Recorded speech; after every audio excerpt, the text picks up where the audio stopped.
मंच पे विराजमान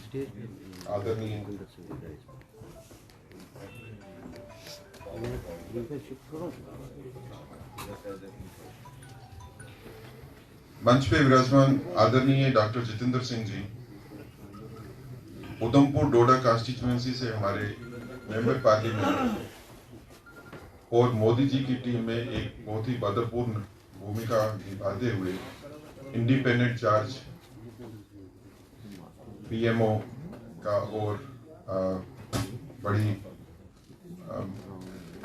अच्छे तरीके से निर्वाह करते हुए हमारा गौरव जम्मू कश्मीर का डॉक्टर जितेंद्र सिंह जी, मंच पे विराजमान मेयर जम्मू श्री चंद्रमोहन गुप्ता जी,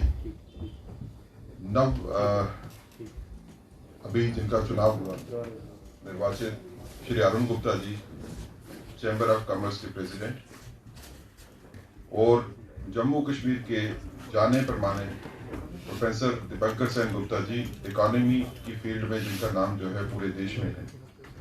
आज बजट जो प्रेजेंट हुआ 2021-22 के लिए, उसके ऊपर चर्चा करने के लिए, उसके ऊपर अपने विचार रखने के लिए ये विशिष्ट पैनल, और खासकर हम लोग डॉक्टर जितेंद्र सिंह जी के विचार इस पे सुनना चाहेंगे। इस कार्यक्रम को शुरू करने से पहले एक पावर पॉइंट प्रेजेंटेशन जो है वो आपको दिखाई जाएगी इस इशू के ऊपर, लेकिन मैं उससे पहले रिक्वेस्ट करूंगा कि बुके प्रेजेंटेशन के लिए पहले डॉक्टर जितेंद्र सिंह जी को बुके जो है वो Arun Gupta ji, chamber of commerce के प्रेसिडेंट है, वो बुके प्रेजेंट करेंगे।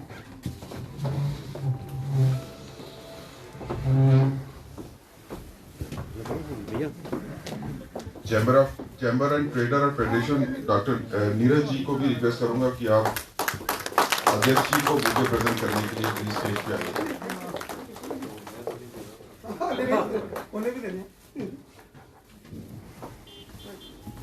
नीरज जी, आप अध्यक्ष जी को बुके प्रेजेंट करिए। मैं रिक्वेस्ट करूंगा चार्टर्ड अकाउंटेंट एसोसिएशन के वाइस चेयरमैन विनय जी को कि आप भी मंच पे आइए और बुके प्रेजेंटेशन जो है प्रोफेसर दीपंकर सेन गुप्ता जी को आप कीजिए प्लीज।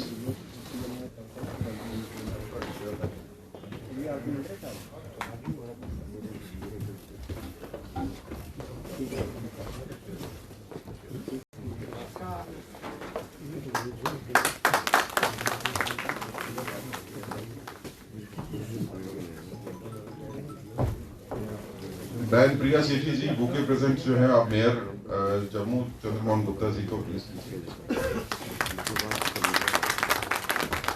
और मैं रिक्वेस्ट करूंगा अध्यक्ष भारतीय जनता पार्टी जम्मू कश्मीर श्री रविंद्र रैना जी को कि आप बुके प्रेजेंटेशन जो है अरुण जी को कीजिए, चैम्बर ऑफ कॉमर्स के नए प्रेसिडेंट जिनको अभी इलेक्शन हुआ था उसमें।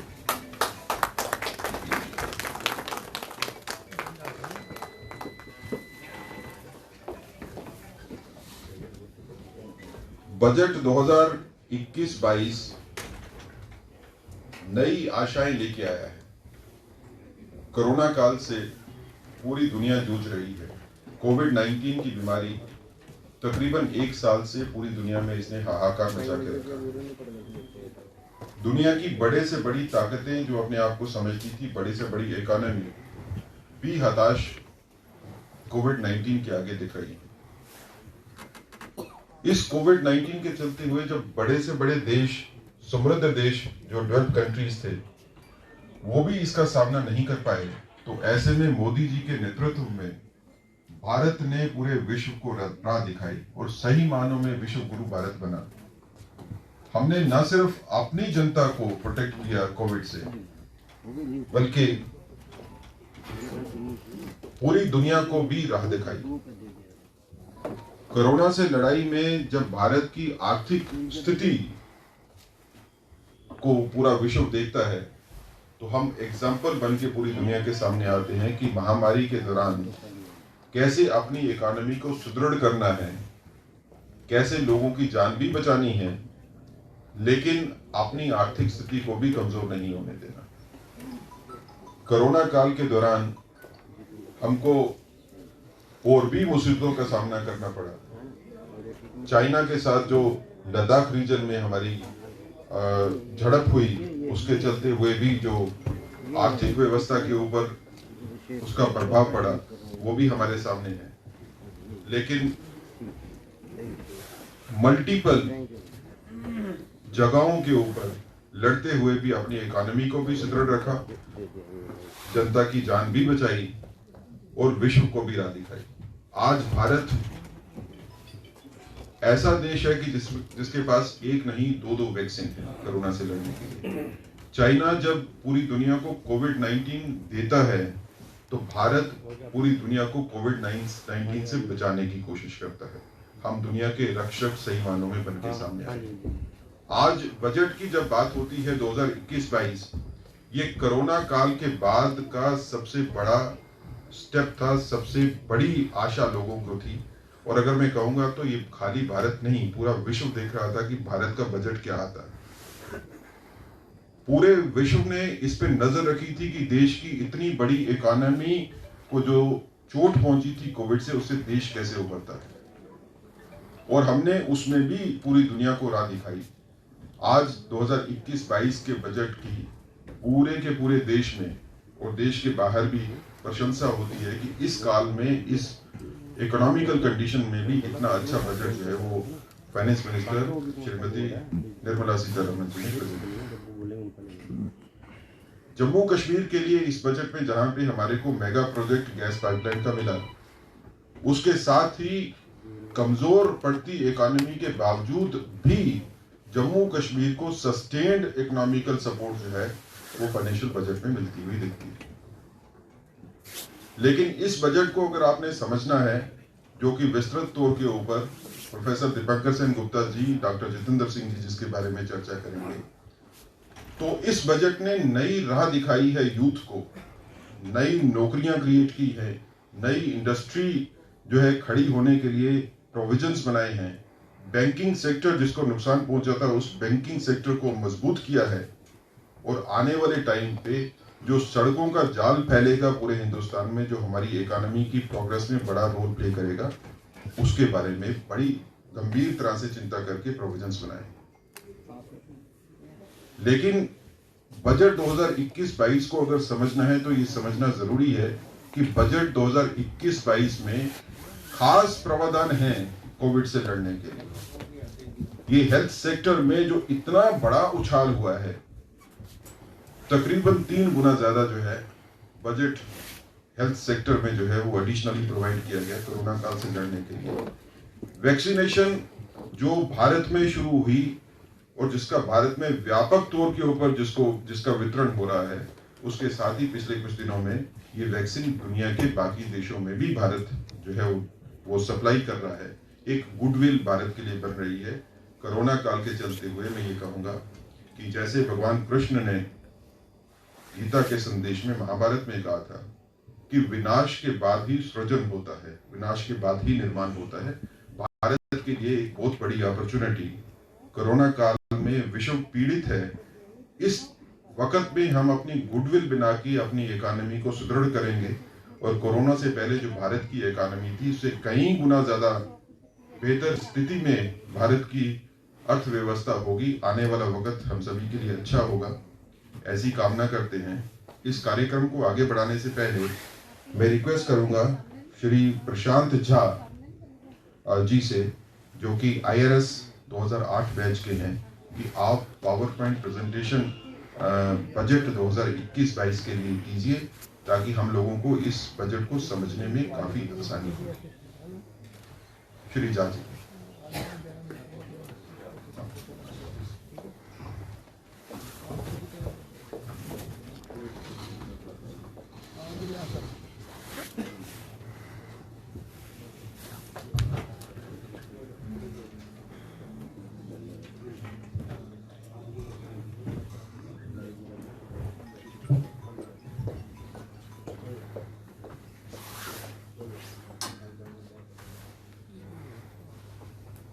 Seated on the dais, distinguished dignitaries, and ladies and gentlemen, good afternoon to all of you. I take this opportunity to present the salient features of this budget on behalf of Union Minister Dr. Jitendra Singh जी। मैं आप सभी का इस budget प्रस्तुति में स्वागत करता हूं। एक छोटा सा प्रेजेंटेशन आपको दिखाया जाएगा जिसमें कि जो इसके ब्रॉड कंटूर्स हैं बजट के उसके बारे में बताई जाएगी। यह बजट क्या what it is trying to achieve and what is the immediate concerns and what is the road map for the future. तो अगर आप देखेंगे जो 1 फरवरी को ये बजट प्रेजेंट की गई है तो it was a very difficult situation for the country. जो भी परिस्थिति थी आप सबको पता है, उसके बैकड्रॉप में ये बजट प्रेजेंट की गई है जिससे ना सिर्फ इमीडिएट कंसर्न्स को मीट किया जाए बल्कि जो हमारे दूरगामी जो हमारे सोच है, जो लॉन्ग टर्म हमारा प्लान है, जो लॉन्ग टर्म ऑब्जेक्टिव्स है, उसको भी इसको प्रयास किया गया है कि कैसे इसकी पूर्ति की जाए। तो आप देखेंगे ये पूरा बजट इसके 6 पिलर्स हैं। The entire edifice of this budget rest on 6 important pillars and they are health and well-being, and you can understand why, because that's a very obvious concern these days that we need to look into the health infrastructure and also the provisions for the health. एक normal criticism होती थी जो भारत में health के ऊपर बहुत कम खर्चा होता है। Normally 1% of the GDP that was normally being spent on the health sector.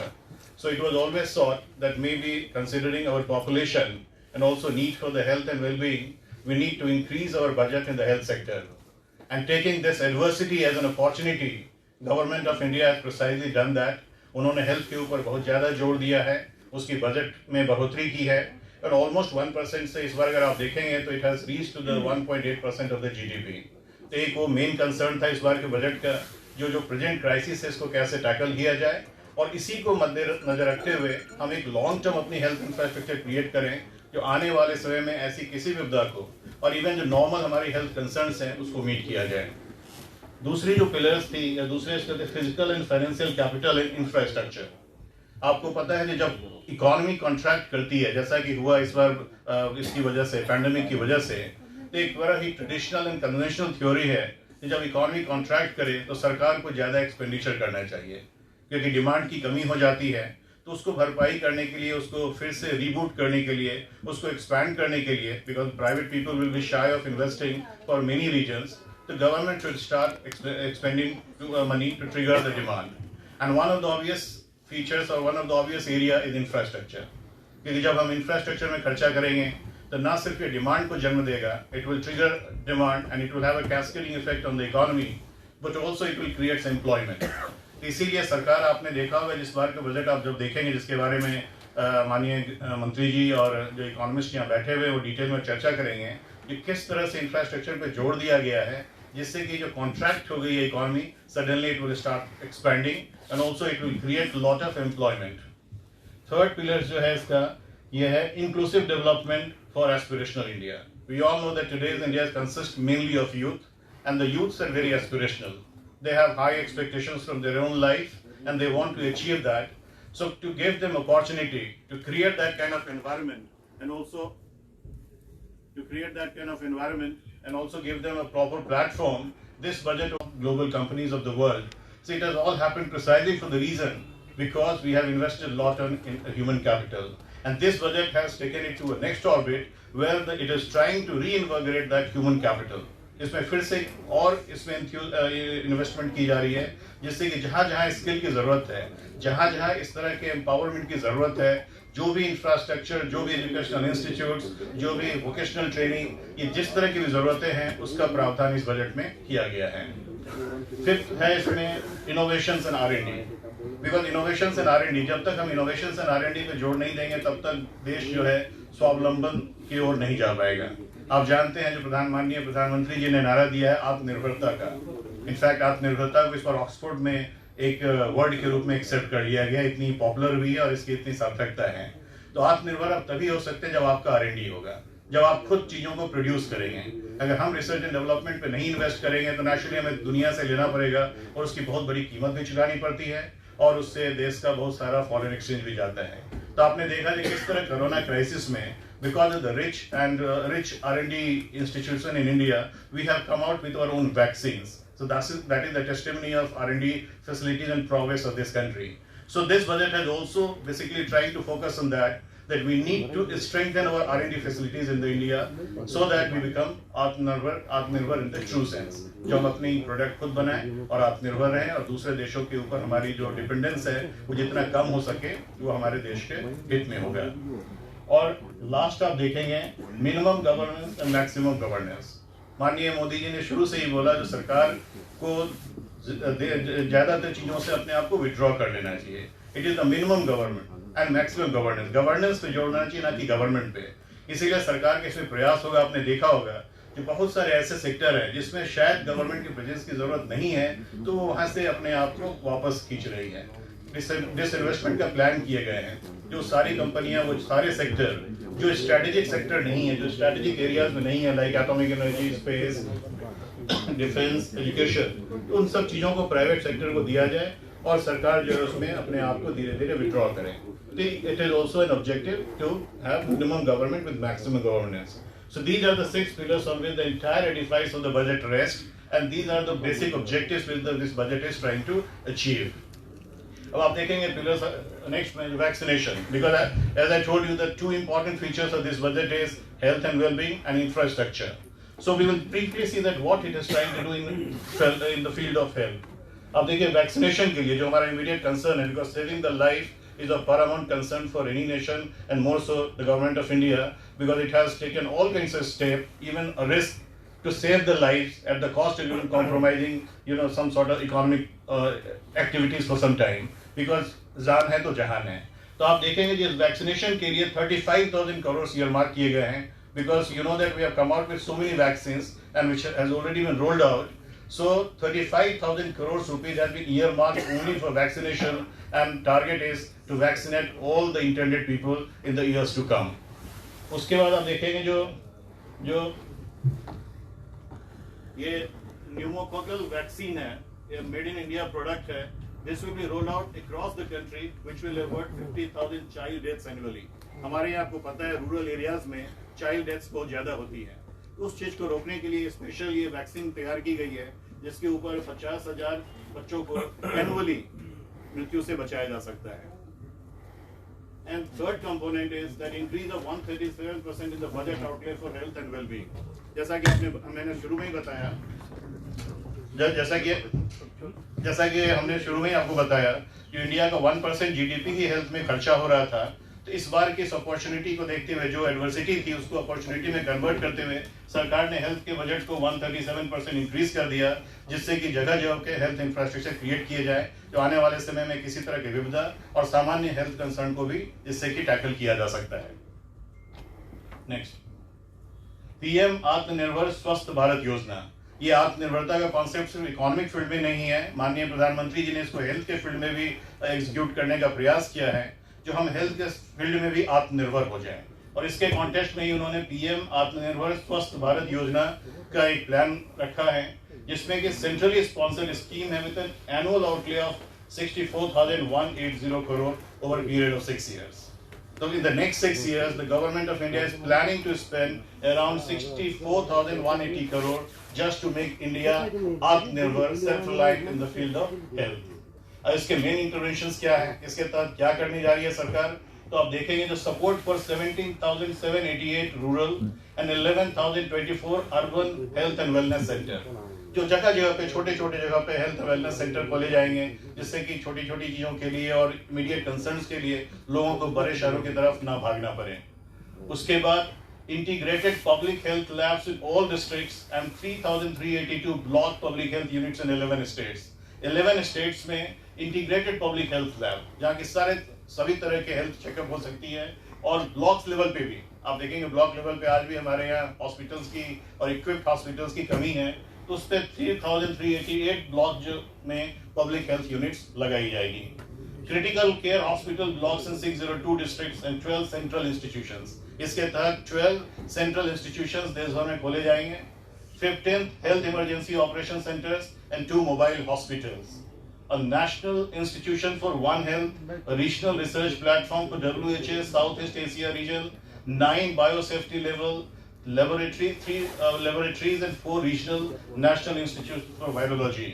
तो जितने भी इमीडिएट कंसर्न आप देखेंगे जो बजट का प्रावधान हुआ है 137% इंक्रीज, इसके तहत ये सारे इंपॉर्टेंट क्रिटिकल एरियाज को एड्रेस करने की कोशिश की जा रही है और ब्लॉक से लेकर नेशनल लेवल तक different wellbeing centre, hospitals, labs, institutions, virology centres और ये सब क्रिएट किया जाएगा अगले 6 सालों में। नेक्स्ट, उसके बाद दूसरा कंसर्न जो इमीडिएट है इंफ्रास्ट्रक्चर पे हम बाद में आएंगे, एग्रीकल्चर। आपने देखा जो कुछ इस तरह के शायद भ्रांतियां फैलाई जा रही है या एक फॉल्स नैरेटिव्स क्रिएट किया जा रहा है जो शायद भारत सरकार को फार्मर्स के कंसर्न की शायद उतनी चिंता नहीं है। तो इसको मिथ्य को ये देखने के लिए, डिबंक करने के लिए, you can see that in this budget also government of India has given lot of emphasis on agriculture, and you can see that what kinds of activities, what kind of initiatives have been taken to further boost the agriculture sector. स्वामित्व scheme extended to cover all states and UTs, जो मालिकाना जो एक scheme है स्वामित्व का, इसको सारे स्टेट्स एंड यूटीज में एक्सटेंड की जा रही है। Operation green scheme extended to 22 perishable products, जो ग्रीन स्कीम के तहत जो 22 पेरिशेबल प्रोडक्ट हैं, जो खराब होने वाले प्रोडक्ट्स हैं, उस पर ये सारे ग्रीन स्कीम को कवर किया जा रहा है। Agricultural credit target enhanced to 16.5 lakh crore in financial year 2022 with focus on credit flows to animal husbandry, dairy and fisheries.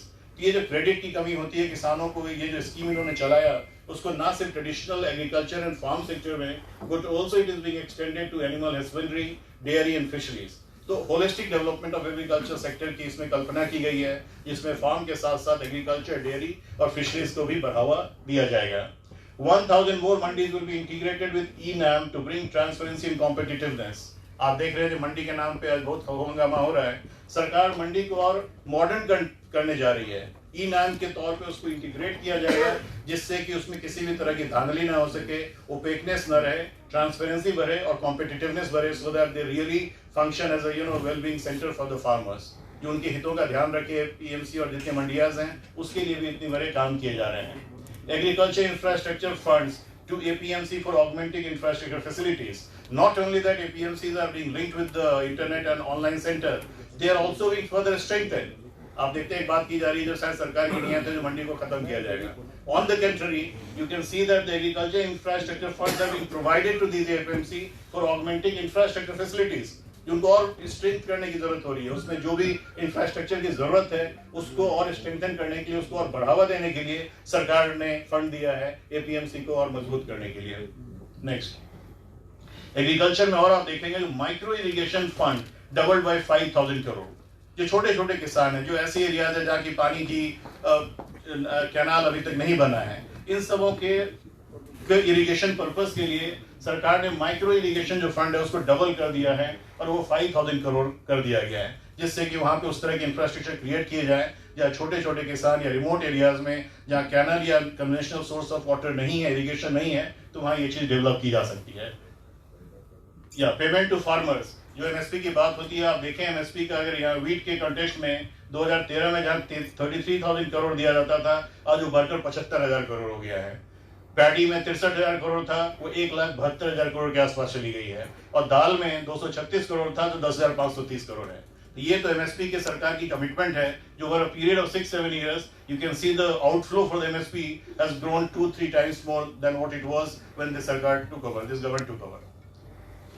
Next, इसी तरह आप देखेंगे इंफ्रास्ट्रक्चर में, आप देखेंगे, आप पढ़ सकते हैं जो नेशनल रेल प्लान में कितने रेलगाड़ियों की व्यवस्था की जा रही है, कितने स्पेसिफिक कॉरिडोर्स क्रिएट किए जा रहे हैं। Dedicated credit freight corridor, DFC, dedicated freight corridor, जहां से कि सामान का आवागमन फास्ट रूप में होगा, जिससे कि ट्रैफिक टैरिफ भी कम हो जाएगा। इस तरह की व्यवस्था की जा रही है डिफरेंट रेल इंफ्रास्ट्रक्चर में, और पैसेंजर कन्वीनियंस एंड सेफ्टी के लिए भी बड़े इसमें बहुत सारे कदम उठाए गए हैं। Next, roads and highway. तो another sector is roads and highway. जैसा कि मैंने बताया, अगर इकोनॉमी को फिर से में रीइन्विगरेट करना है, रीबूट करना है, तो इंफ्रास्ट्रक्चर पे खर्च करनी होगी। तो रोड के ऊपर आप देख सकते हैं जो 1,18,000 करोड़ सरकार ने रोड ट्रांसपोर्ट एंड हाईवेज को दिया है, और ये different economic corridors are being planned, चाहे वो तमिलनाडु में हो, चाहे इसमें केरला में है। आप देखिए 65,000 करोड़ का नेशनल हाईवे का प्रोजेक्ट है, 3500 किलोमीटर का तमिलनाडु में है, 675 kilometre of national highway is being plan in West Bengal. तो इस तरह के बड़े बड़े प्रोजेक्ट्स लिए जा रहे हैं जिससे कि देश में नेशनल हाईवे की जो एक चेन है वो और सुदृढ़ हो सके। नेक्स्ट, उसी the third component of infrastructure is power. You know that we need to be reliant, we need to be completely power surplus in order to trigger all kinds of industrial activities. जिसमें comprehensive national hydrogen energy mission के तहत ये सारे hydrogen form green power के द्वारा इसको करने की कोशिश की गई है। एक फ्रेमवर्क ऑल्सो प्रोवाइड की गई है for alternatives to consumers to choose distribution company and reforms based result link power distribution भी की गई है। तो 6 सालों में 139 गीगावाट्स की install capacity with 1.41 lakh circuit kilometer transmission lines have been added and connected additional 2.8 crore households. Next. अब skilling India, जैसे मैंने बात की R&D, जो लोगों को इक्विप करना है, उसके लिए आप देखेंगे जो apprentice act with the view to enhance apprenticeship opportunity for our youth to realign the existing schemes of National Apprentice Training Center with an outlay of 3,000 crore for providing post-education apprentice and initiative underway in the United Arab. तो next, ये देखेंगे different type के skills किए जा रहे हैं जिससे कि लोगों को स्किल किया जा सके। नेक्स्ट नेक्स्ट ये सारे ट्रेनिंग सेंटर्स और ये सब खोले जाएंगे वोकेशनल ट्रेनिंग के लिए। Next slide.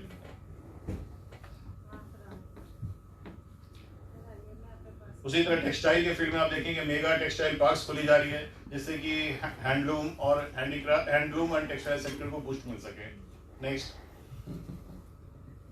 इसके मेन फीचर्स आप पढ़ सकते हैं। World class infrastructure with plug and play facilities to enable create global champions and exports पे जोड़ दिया जा रहा है इसमें। Next, reinvigorating human capital. Schools पे देखिए 100 नए सैनिक स्कूल खोले जाएंगे। 15,000 स्कूल्स को all components of the national education policy will be implemented to make them exemplary in their regions. Higher education में सेंट्रल यूनिवर्सिटी लेह में खुलेगा आपके बगल में। Higher education commission of India will be set up. Glue grant to create umbrella structure for better synergy amongst various research institutions, universities and colleges. ये सारी चीजें education के फील्ड में की जा रही है। Next, okay, thank you.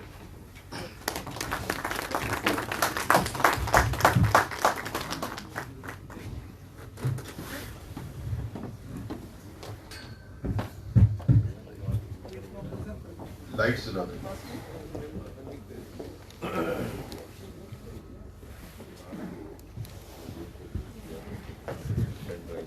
Thanks, Shri Prashant ji.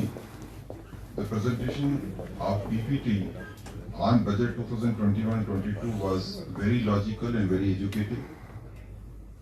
You made it very easy for us to understand how budget 2021-22 is going to affect our lives, what we can expect from the budget, and what is the vision of the budget. Now coming to a very important speaker on the budget 2021-22, I would like to invite Professor Dr. Dipankar Sen Gupta ji from the Jammu University Department of Economy. If I can say that he is the best known economist of our state, whose views on economy is not only seriously considered, heard in Jammu and Kashmir, but outside Jammu and Kashmir also. I can say that he is an internationally renowned economist. It will be very interesting for us to hear the view from Dr. Dipankar Sen Gupta on budget 2021-22, what we should expect from the budget, what the budget is going to do in our life to change it for better. Professor Dipankar Sen Gupta ji, please.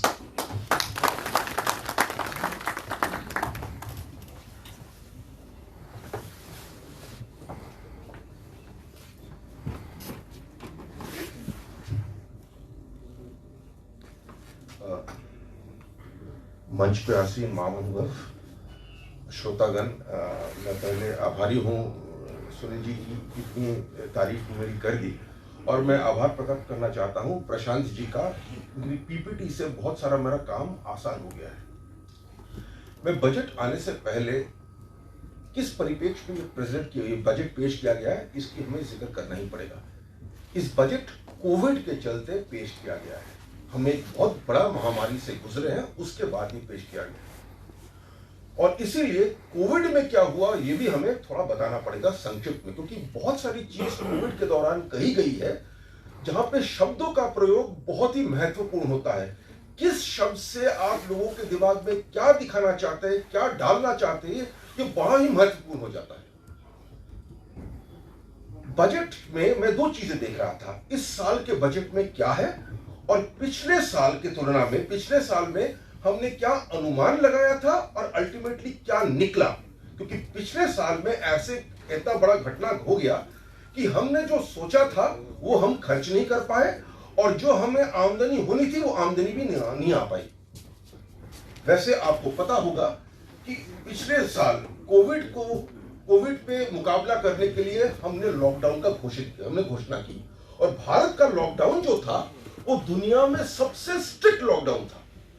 Lockdown का मतलब क्या होता है कि आप फरमान के तहत आप कहते हो कि इन चीजों को छोड़ के बाकी सब चीजों में काम नहीं होगा, लोग अपने घर पे रहे, इसका मतलब है लॉकडाउन। कृषि को छोड़ के, कृषि क्षेत्र को छोड़ के आपने सब कुछ लॉकडाउन कर दिया था, एसेंशियल सर्विसेज को छोड़ के और कृषि को छोड़ के लॉकडाउन। आपके फैक्ट्री सब लॉकडाउन थे, बंद थे। जाहिर सी बात है अगर आपका लॉकडाउन होता है तो आपका जीडीपी भी कम होता है, और ये लॉकडाउन है। मैं देखता था बहुत सारे इकोनॉमिस्ट इसको स्लो डाउन का टर्म इस्तेमाल किया। स्लो डाउन का मतलब है मंदी से जीडीपी घट जाना, लॉकडाउन का मतलब है कानून के तहत सरकार ने फैक्ट्रीज को बंद किया है, रेस्टोरेंट्स को बंद किया है, इसीलिए जीडीपी घटी है। और उसके बाद एक बार आपने स्लो डाउन का आपने करार दिया, उसको आप तरकीबें सरकार के समझाने लगे कि देखिए स्लो डाउन हो गया है, लोग नौकरी से निकल गए हैं, इस स्लो डाउन के बचने के लिए आप खर्चा बढ़ाइए। ठीक है, ये तर्क है। अब तर्क का जवाब भी सरकार के पास था। सरकार के इकोनॉमिस्ट ने कहा कि लॉकडाउन के चलते अगर मैं खर्चा बढ़ाता हूं, मांग की उत्पादन तो होगा, मांग तो बढ़ेगी, पर यह मांग की भरपाई नहीं हो पाएगी क्योंकि आपके फैक्ट्रीज बंद है होने वाले हैं। उसके लिए हम राशन तो कम से कम अदा कर दें और फूड कॉर्पोरेशन की गोडाउन से उनको तारीख में नहीं हुआ होगा जो हुआ, आपने उनके अकाउंट्स में, जनधन अकाउंट्स में आपने पैसे भेजे, तो इसके चलते क्या हुआ, आपका खर्चा ज्यादा हुआ। किस लिए हुआ? क्योंकि आपको लोगों को जीवित रखना था। और हमारा खर्चा पिछले साल जो हम अनुमान किया था उससे 5 लाख करोड़ ज्यादा हुआ और हमारी आमदनी जो थी वो 5 लाख करोड़ कम हुआ, मतलब 10 लाख करोड़ आपका घाटा बढ़ गया। तो हमने खर्च किया, पर खर्च हमने किया अपने आप को जीवित रखने के लिए, मांग बढ़ाने के लिए नहीं, क्योंकि आप मांग अगर बढ़ाते उस मांग की भरपाई नहीं होती। तो लोगों ने कहा भाई अब क्या होगा? सरकार ने कहा हम लॉकडाउन को ईज करते हैं, देखिए क्या होता है। और लॉकडाउन को ईज करते ही आपके सामने रिजल्ट्स आ गए। अगर कोई जीएसटी का कलेक्शंस फॉलो करता, उसको पता चल जाता जीएसटी गिर रहा था लॉकडाउन के टाइम में, और जैसे जैसे लॉकडाउन आपका ईज होता गया आपका जीएसटी भी बढ़ता गया। और इस साल के अंत में आपका जीएसटी कलेक्शंस रिकॉर्ड तक पहुंच गया था।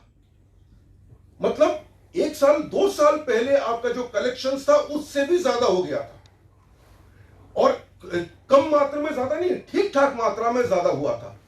और फिर भी लोग लॉकडाउन लॉकडाउन लॉकडाउन चिल्लाते रहे। लोग कहते रहे कि आप पैसा खर्च करिए, आप रिजर्व बैंक ऑफ इंडिया से पैसा लीजिए, खर्च कीजिए, मतलब आप पैसा प्रिंट करिए और खर्चा कीजिए। सरकार ने उस टाइम कहा कि हमने ऐसे नहीं करना है, क्योंकि अगर हम इस वक्त करते हैं बाद में जब जरूरत पड़ेगी हम खर्चा नहीं कर पाएंगे, क्योंकि हमारी ऋण इतना हो जाएगी। अब हम देखते हैं कि इस साल सरकार ने क्या किया है। जैसे प्रशांत जी ने कहा कि हम एक दौर से गुजरे हैं, हमें मांग बढ़ाना पड़ेगा। इस साल का खर्चा अगर आप देखते हैं, जिसने उन्होंने अनुमान लगाया, जिसको बजट एस्टिमेट कहता है, और अल्टीमेटली जो खर्चा हुआ वो तकरीबन बराबर है।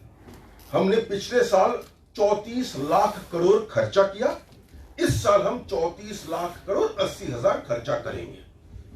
पर यह खर्चा का जो रूपरेखा है वो थोड़ा अलग है। पिछले साल हम मजबूर थे, फूड कॉर्पोरेशन से हमने स्टॉक्स डिस्ट्रीब्यूट किया, क्योंकि जो हालत थी हमारे पास कोई चारा नहीं था, और उसमें हमने काफी खर्च किया।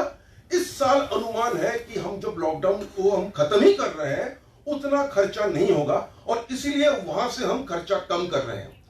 और बहुत सारे ऐसे स्कीम्स थे, नेशनल असिस्टेंस स्कीम्स, जहां पे हमारा खर्चा अनुमान से 50,000 कभी 1,00,000 बढ़ गया। अब वहां पे हम खर्चा कम कर रहे हैं क्योंकि हमारी अनुमान है कि आने वाला साल में वो हालत नहीं होगी जो गुजरे हुए साल में था। तो हम खर्चा किस पे कर रहे हैं? एक तो हम हेल्थ पे कर रहे हैं क्योंकि कोविड वैक्सीनेशन शुरू हो रहा है और फिर भी मुझे लगता है कि दुनिया में इतना बड़ा वैक्सीनेशन ड्राइव इतने कम समय में कभी किसी ने प्लान नहीं किया होगा। ये सरकार खुद कर रहा है, उसमें एक बहुत बड़ा रकम जा रहा है, 34,000 करोड़ उस वैक्सीनेशन ड्राइव में ही जा रहा है। दूसरी बात, हम ऐसी चीजें कर रहे हैं, एक हेल्थ इंफ्रास्ट्रक्चर बनाने की बात हो रही है। अब ये हेल्थ इंफ्रास्ट्रक्चर की बात में अर्जेंसी कहां से आया? एक तो कोविड से वो अर्जेंसी आ गया। दूसरी बात, हमने इलेक्शन से पहले, आपको याद है, हमने आयुष्मान भारत की घोषणा की थी जहां पे हमने इंश्योरेंस की बात करी थी। तो फिनांस का मामला जहां तक है, उसने हमने 2 साल पहले हमने एक नींव रख दिया था कि अगर कुछ हो जाए तो 5 लाख तक आपका इंश्योरेंस कवर है। पर वो 5 लाख के लिए आपको कहीं ना कहीं जाना पड़ेगा, हॉस्पिटल में जाना पड़ेगा। आज उस हेल्थ इंफ्रास्ट्रक्चर का नींव रखा जा रहा है और ये 1 साल नहीं है, 5 साल में लाखों करोड़ रुपए खर्च करके ये इंफ्रास्ट्रक्चर को एक रूपरेखा दिया जाएगा। तो पहली फिनांस की आपने बात कर ली, अगर किसी को कोई पीड़ित होता है तो इंश्योरेंस कवर कितना है और वो कहां जाएगा उसका भी आप पूरा रूपरेखा सेटअप कर रहे हैं। 5 साल में आप एक योजना के तहत उस तरफ आप आगे बढ़ रहे हैं। वो एक बात। दूसरी बात, आपको याद होगा कि कोविड के चलते प्रधानमंत्री ने कुछ घोषणाएं की। उन्होंने कहा कि हम इस विपदा की जो घड़ी है इसको हम, ये क्राइसिस जो है, इसको हम अपॉर्चुनिटी में बदल देते हैं और उन्होंने आत्मनिर्भरता की बात की। अब आत्मनिर्भर जो शब्द है वो हिंदी में कहिए, बंगाली में कहिए, इसका मतलब है सेल्फ रिलायंट, आत्मनिर्भर। इतनी बड़ी बात नहीं है सेल्फ रिलायंट। कोई अगर कहता है, कोई देश का नेता अगर कहता है हमें सेल्फ रिलायंट होना चाहिए, ये इतनी बड़ी बात नहीं है। ये तो सभी के लिए सही है, हमें सेल्फ रिलायंट होना चाहिए। पर उन्होंने एक और बात कही, उन्होंने कहा गोइंग वोकल फॉर लोकल, और ये बहुत ही इंपॉर्टेंट है क्योंकि फिलहाल हम जिन इंडस्ट्रीज में हैं वो हमारे देश के उस तरह आप नहीं कह सकते हमारे देश के नेटिव है। जब मैं कहता हूं गोइंग वोकल फॉर लोकल, मैं क्या कह रहा हूं कि हमारे धरोहर में, हमारी संस्कृति में जो चीजें हैं, जो पदार्थ है, जो उत्पादन है, जो सामग्री है, इसको आप बढ़ावा दीजिए और इसको आप बनाइए क्योंकि इसमें हमारा एडवांटेज है। इसमें हमारी जो पूरा जो ज्योग्राफी है, हमारी जो भौगोलिक कंडीशंस है, इससे जुड़ा हुआ है। और इसीलिए उन्होंने कहा गोइंग वोकल फॉर लोकल, और उसके चलते उन्होंने बहुत सारे अनाउंसमेंट्स उसके बाद निर्मला सीतारमण ने की, खास करके एमएसएमई के लिए। उसके साथ आपको स्टार्टअप इंडिया भी जोड़ना पड़ेगा क्योंकि हम ऐसे एक फील्ड में हम फिर धक्का दे रहे हैं जहां पे उत्पादक कम है और अगर वहां पे हमें उत्पादन बढ़ाना है, अगर आधुनिक तरीके से उन क्षेत्रों में हमें जाना है तो हमें वहां पे स्टार्टअप्स चाहिए, हमें वहां पे मॉडर्न टेक्नोलॉजी, हमें नो हाउ चाहिए, मैनेजरियल स्किल्स चाहिए, हमें स्टार्टअप्स चाहिए। और इस बजट में आपने देखा होगा, प्रशांत जी ने दिखाया था कि स्टार्टअप्स के लिए बहुत कुछ है। कुछ तो है एक फंड, बड़ी बात है, दूसरा है रेगुलेटरी। अब क्या है कि स्टार्टअप्स बेसिकली एक बंदा शुरू करता है, पर अगर उसको कंपनी बनाना चाहता है, पहले उसको 2 साल रोकना पड़ता था, रुक जाओ 2 साल के लिए, अब वो सब खत्म है। हम उन पे जो लिमिट्स लगाए थे, कम से कम 50 लाख रुपए आपका शेयर कैपिटल होना चाहिए, 2 करोड़ टर्नओवर चाहिए, वो भी हमने खत्म कर दिया है। इसका कोई औचित्य नहीं था, वो हमने खत्म कर दिया। तीसरी बात, टैक्स हॉलिडे जो दिया जा रहा था वो भी बढ़ाया गया है और ये बहुत इंपॉर्टेंट है, इस रियासत के लिए भी, यूनियन टेरिटरी के लिए भी इंपॉर्टेंट है, मैं उसकी भी बात करूंगा।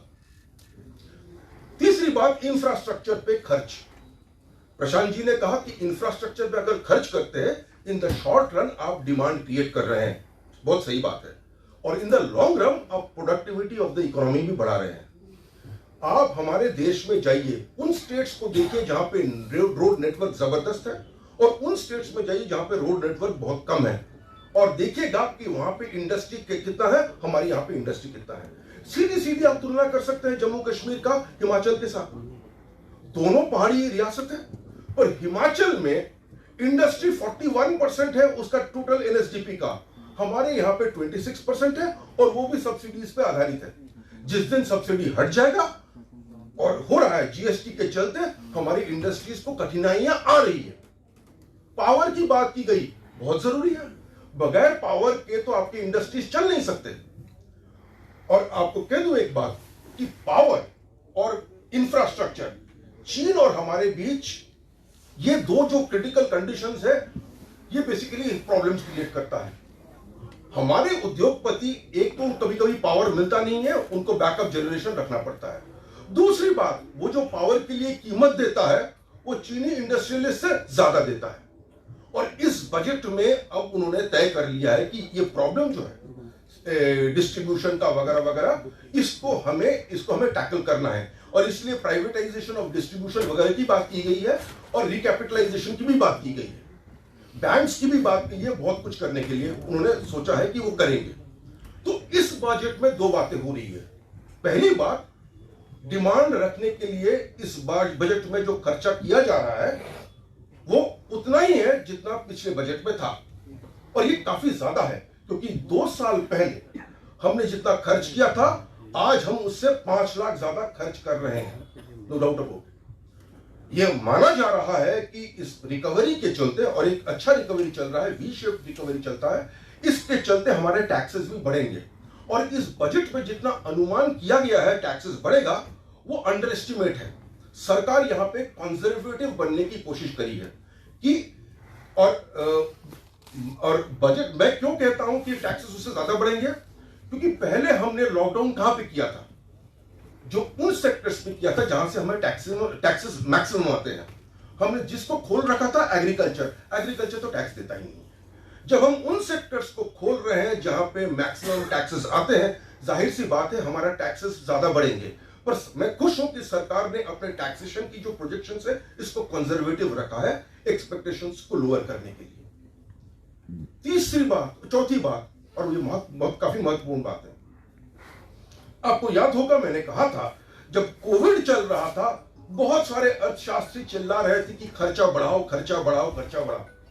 फर्क नहीं पड़ता आपके टैक्सेस बढ़ते हैं कि नहीं बढ़ते हैं, आप रिजर्व बैंक ऑफ इंडिया से आप पैसा लो और खर्च करो। सरकार ने उस टाइम ना किया। इस टाइम, इस बजट से पहले मैं टीवी डिस्कशन सुन रहा था, और उस डिस्कशंस में क्या कहा जा रहा था कि भाई अब तो रिकवरी हो रहा है, अब घाटा 5.5% से अगर ज्यादा हो तो मुझे लगता है कि मार्केट इसको अच्छा नहीं लगा, मार्केट कुछ करेगा। ये वही लोग कह रहे थे जो 6 महीने पहले सरकार को कह रहा था कि खर्चा बढ़ाओ, खर्चा बढ़ाते जाओ। जब बजट आया, हमने जो घाटा दिखाया है वो 6.8%, और मैं खुश हूं कि सरकार ने ये तथाकथित मार्केट प्रोजेक्शंस और मार्केट एक्सपर्ट्स को इग्नोर किया, नजरअंदाज किया है। क्योंकि और आपने मार्केट का भी नतीजा देखा होगा, मार्केट में उछाल आया है। घाटा बहुत महत्वपूर्ण होता है, मार्केट भी चाहता है कि घाटा कम हो, पर मार्केट यह भी देखता है कि घाटा किस लिए हो रहा है। अगर आपका घाटा हो रहा है क्योंकि आप फजूल खर्चा कर रहे हैं तो उसका एक नतीजा होता है। अगर आपका घाटा इसलिए बढ़ रहा हो कि सरकार निवेश कर रहा है इंफ्रास्ट्रक्चर में, सरकार ऐसी चीजों पे निवेश कर रहा है जहां पे उत्पादन शक्ति आपकी बढ़ती है, तो मार्केट में मुफ्त बेवकूफ बैठे नहीं है, वो भी अपना जजमेंट उस तरह से करते हैं। और मार्केट का जो रिएक्शंस आया उससे पता चलता है कि मार्केट और सरकार की जो सोच है, मार्केट ने सरकार की सोच को परख लिया है और उसने उस तरह रिस्पॉन्ड भी किया है। अब मैं कुछ और चीजें की आपके सामने रखना चाहता हूं। मैं हमेशा निंदक नियरे राखिए, इस प्रिंसिपल में मैं विश्वास करता हूं, और खास करके सोशल मीडिया में उनको फॉलो करता हूं जो सरकार के आलोचक हों। और मैं एक आलोचक की मैं जिक्र कर रहा हूं जो आजकल कॉर्नेल यूनिवर्सिटी में पढ़ाते हैं, और पहले यूपी सरकार में वो एडवाइजर भी रह चुके हैं। जब ये बजट आया, मैं देखना चाहता था वो क्या कहेंगे, क्योंकि जब हमारी फार्म लॉज निकले थे, उन्होंने पहले कहा था ये फार्म लॉज गलत है, उसके बाद उन्होंने कहा नहीं, फार्म लॉज में उतनी प्रॉब्लम नहीं है, पर ये कंसल्टेशन के साथ होना चाहिए था। उसके बाद उन्होंने कहा ये कंसल्टेशन तो चल हुआ था, क्योंकि एक रिपोर्ट उन्होंने भी दिया था कि फार्म लॉज लाओ। उसने कहा था यहाँ पे एक ट्रस्ट का मसला है। तो मैंने सोचा ये बजट आया, देखो क्या कहता है। वो कह रहा कि ये बजट जो है इन परिस्थितियों में इससे तो बेहतर बजट शायद हो नहीं सकता था। उसने ये स्वीकार कर लिया। फिर उसने कहा कि फिर भी वही ट्रस्ट का जरूरत है। अगर सरकार के ट्रस्ट नहीं उत्पादन कर पा रहा है तब तो बड़ी मुश्किल है। बात यह है कि इस माहौल में जो आपके सामने बजट रखा गया है, इन माहौल में इससे बेहतर बजट नहीं होता है। नंबर 1, यहां पे साहस की जरूरत थी, वो साहस दिखाया गया है। यहां पे आपको एडजस्टमेंट भी करना था, कहां पे खर्च कम करना है, कहां पे खर्च ज्यादा करना है, वो सरकार ने दिखाया है। इस बजट के चलते इंडस्ट्री खुश क्यों है? क्योंकि उनको पता है कि इस बजट के चलते उनकी प्रॉफिटेबिलिटी बढ़ेगी और वो इन्वेस्टमेंट कर पाएंगे। ऑलरेडी यहां पे निशान है कि हमारा इन्वेस्टमेंट साइकिल शायद शुरू हो गया है। हमारे पास वो है कि इन्वेस्टमेंट साइकिल शुरू हो गया है। आपने एग्रीकल्चर पे जो किया है, खास करके इरिगेशन को लेकर और साइंस एंड टेक्नोलॉजी को लेकर, आप लोगों ने जो इंडस्ट्री में किया है, खास करके इंफ्रास्ट्रक्चर बढ़ा के और पावर सेक्टर में जो अटेंशन चाहिए था वो अटेंशन देके, उसके चलते इंडियन इंडस्ट्री में आपको बड़े कम लोग मिलेंगे इसको प्राइवेटली भी इस पे क्रिटिसाइज करने के लिए। हाँ, एक बंदे का देख रहा था, एक इंडस्ट्रियलिस्ट का, जिसको लगता है कि हमारी जो कोविड वैक्सीन है इसमें कुछ प्रॉब्लम्स है, पर उसको हम निगलेक्ट कर सकते हो। क्योंकि इस वक्त मैंने देखा है सोशल मीडिया में और मेन स्ट्रीम मीडिया में अजीबोगरीब बयानबाजी हो रही है ऐसे लोगों से जहां से उनकी इस तरह बयान उनको शोभा नहीं देता है, फिर भी ऐसे बयान दिए जा रहे हैं। तो अगर मुझे समअप करना है तो मैं ये कहूंगा कि यह बजट एक फॉरवर्ड लुकिंग बजट है। यह बजट दुनिया को कह दिया है कि हमारे जो पहले जो फिस्कल कंसोलिडेशन की बात कर रहे थे, जो हमारी जो राज्य जो वित्तीय घाटा है उसको हम कंट्रोल में लाने की बात कर रहे थे, हम इसको 4 साल या 5 साल में कंट्रोल में लाएंगे। पर ये हम अपनी पेस से कंट्रोल में लाएंगे, ये तथाकथित एक्सपर्ट से हम कंट्रोल में नहीं लाएंगे। क्योंकि इन तथाकथित एक्सपर्ट्स ने जो कहा है कोविड के चलते दूसरों देशों ने किया है। अमेरिका ने एक बहुत बड़ा स्टिमुलस पैकेज कोविड के चलते किया, कोई फर्क नहीं हुआ अमेरिका को, इकोनॉमी जहां पे गिरना था वहां पे गिरा। उन्होंने बहुत सारे देशों ने कोविड के चलते जो लॉकडाउन प्रीमेच्योरली खत्म कर दिया। अब यूरोप में देखिए फिर कोविड वापस आ गया है। जब आपके एक्सपर्ट्स इस तरह बयान देते हैं और उनके एडवाइस पे चलने वाले जो देश है वो बार बार गिर रहा है, जाहिर सी बात है उस एक्सपर्टीज को हम नहीं मानते। तो भारत के खिलाफ एटलीस्ट इंटरनेशनल इंस्टीट्यूशंस में क्यों भी कुछ ना कहा हो, इस वक्त भारत ने जो किया है इसकी सराहना दुनिया के इंटरनेशनल जो भी एक्सपर्ट्स हैं वो सब कर रहे हैं। और उसमें उन शख्सों में कुछ भारत के आलोचक भी है जिनको मानना पड़ा है इस वक्त जो कर रहा है भारत एकदम सही कर रहा है। और मैं सराहना करता हूं सरकार को जो उन्होंने साहस दिखाया था। पहले साहस दिखाया था जब लोग कह रहे थे और कुछ करो, उन्होंने रिक गया। और अब जो कह रहा है बहुत कर चुका है, कम हो जाओ, फिर भी वो ज्यादा कर रहा है। और इसलिए मैं मानता हूं ये बजट जो पेश किया गया है ये देश के लिए बहुत ही अच्छा है। और मुझे लगता है हम अब रिकवरी के गोरपाथ पे आ गए हैं। Thank you very much.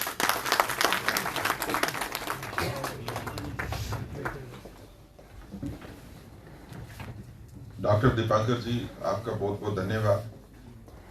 आज हम समझ पाए हैं कि आपकी रेपुटेशन जो है इकोनॉमी को समझने वाली और इकोनॉमी को समझाने वाली, वो आपने कैसे अर्न की है। इस सभागार में जहाँ पे इंडस्ट्री के लोग बैठे हैं, वहाँ पे कॉमर्स के लोग भी हैं, ट्रेडर्स भी हैं, चार्टर्ड अकाउंटेंट भी हैं, एडवोकेट्स भी हैं, डॉक्टर्स भी हैं, पॉलिटिकल थिंकर्स भी हैं, सोशल थिंकर्स भी हैं, इकोनॉमिकल थिंकर्स भी हैं।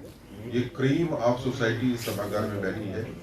आपने जिस तरह से बजट के ऊपर बात की, ये क्रीम ऑफ सोसाइटी आपकी बातों को लेके सोसाइटी में जाएगी, समाज में जाएगी और समाज में लोगों को ये आपके व्यू पॉइंट्स, आपके विचार जो है वो उससे अवगत करवाएगी, ऐसा हमारा मानना है। आपने ठीक कहा कि 2020 और 21 अपने आप को जीवित रखने का वक्त था। 2021 और 22 अब अपने आप को इकोनॉमिकली कंसोलिडेट करने का वक्त है, यहाँ से आगे बढ़ने का वक्त है, अर्थव्यवस्था को और मजबूत बनाने का वक्त है। पिछले साल खर्चे ज्यादा थे, कमाई कम थी, लेकिन इस साल वो तालमेल जो है वो वापिस आएगा, कमाई बढ़ेगी और खर्चे जो हैं जितने होने चाहिए उससे थोड़े ज्यादा ही होंगे। एक महामारी से उभरते हुए देश को जितनी अर्थव्यवस्था की जरूरत है उससे ज्यादा बेहतर मोदी जी दे रहे हैं और आने वाले वक्त में इससे ज्यादा ही बेहतरी होगी। मैं इसके साथ ही भारतीय जनता पार्टी के अध्यक्ष जम्मू कश्मीर के श्री रविंद्र रैना जी जो इस सभागार में इस कार्यक्रम की अध्यक्षता कर रहे हैं, मैं उनको निवेदन करूंगा कि आप बजट के ऊपर भी अपने विचार दीजिए। और आज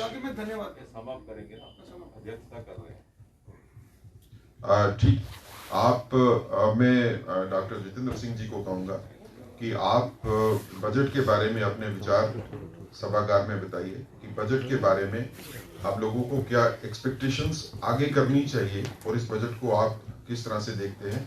डॉक्टर जितेंद्र सिंह जी।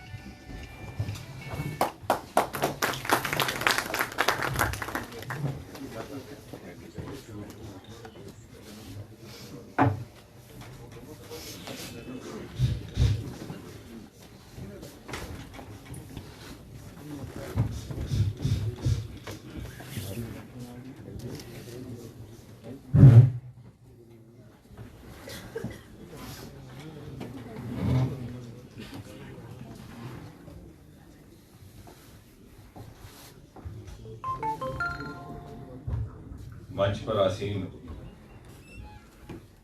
हमारे लोकप्रिय अध्यक्ष, जिनको देख करके ऊर्जा का संचालन हो जाता है और इसलिए अच्छा होता अगर ये पहले बोलते तो सोया हुआ ऑडियंस भी जग जाता है, परंतु अब अध्यक्षता की मर्यादा को निभाते हुए इन्हें समापन करना होगा। ऐसे हमारे साथी और अध्यक्ष रविंद्र रैना जी, उनके साथ हमारे महापौर चंद्रमोहन जी, जम्मू विश्वविद्यालय में कई वर्षों से अध्यापक के तौर पर काम करते हुए हमारे मित्र दीपांकर, जब ये जिम्मेवारी सौंपी गई तो मैंने सबसे पहले उनको फ़ोन लगाया तो मैंने कहा Dipankar are you ready to join me? तो बोले हाँ। मैं कहा पहले बताओ बजट कैसा है? कहता है could not have been better. मैंने कहा फिर ठीक है, then you are qualified to join. मैंने कहा कहीं खुराफाती बात कर दी तो जो सरकार और पार्टी ने मुझे जिम्मेवारी दी है वो उल्टा हो जाएगा। सो उस परख के बाद फिर मैंने कौल साहब से कहा कि उनको भी तलब कर लीजिए, क्योंकि वो प्रोफेसर हैं और मैं डॉक्टर हूँ, तो मैं नब्ज जानता हूँ देखनी। तो देखने के बाद इनको I knew that we would share the same views. हमारे साथ बैठे हुए नवनिर्वाचित चेंबर के हमारे अध्यक्ष, जम्मू चेंबर ऑफ कॉमर्स की सदा एक बड़ी प्रमुख भूमिका रही है, one of the very few elected bodies in Jammu Kashmir, जिसका चुनाव और उस समय भी होता रहा जब यहाँ लंबे समय तक राज्यपाल शासन चलता था। ऐसे अरुण जी हमारे साथी, हमारे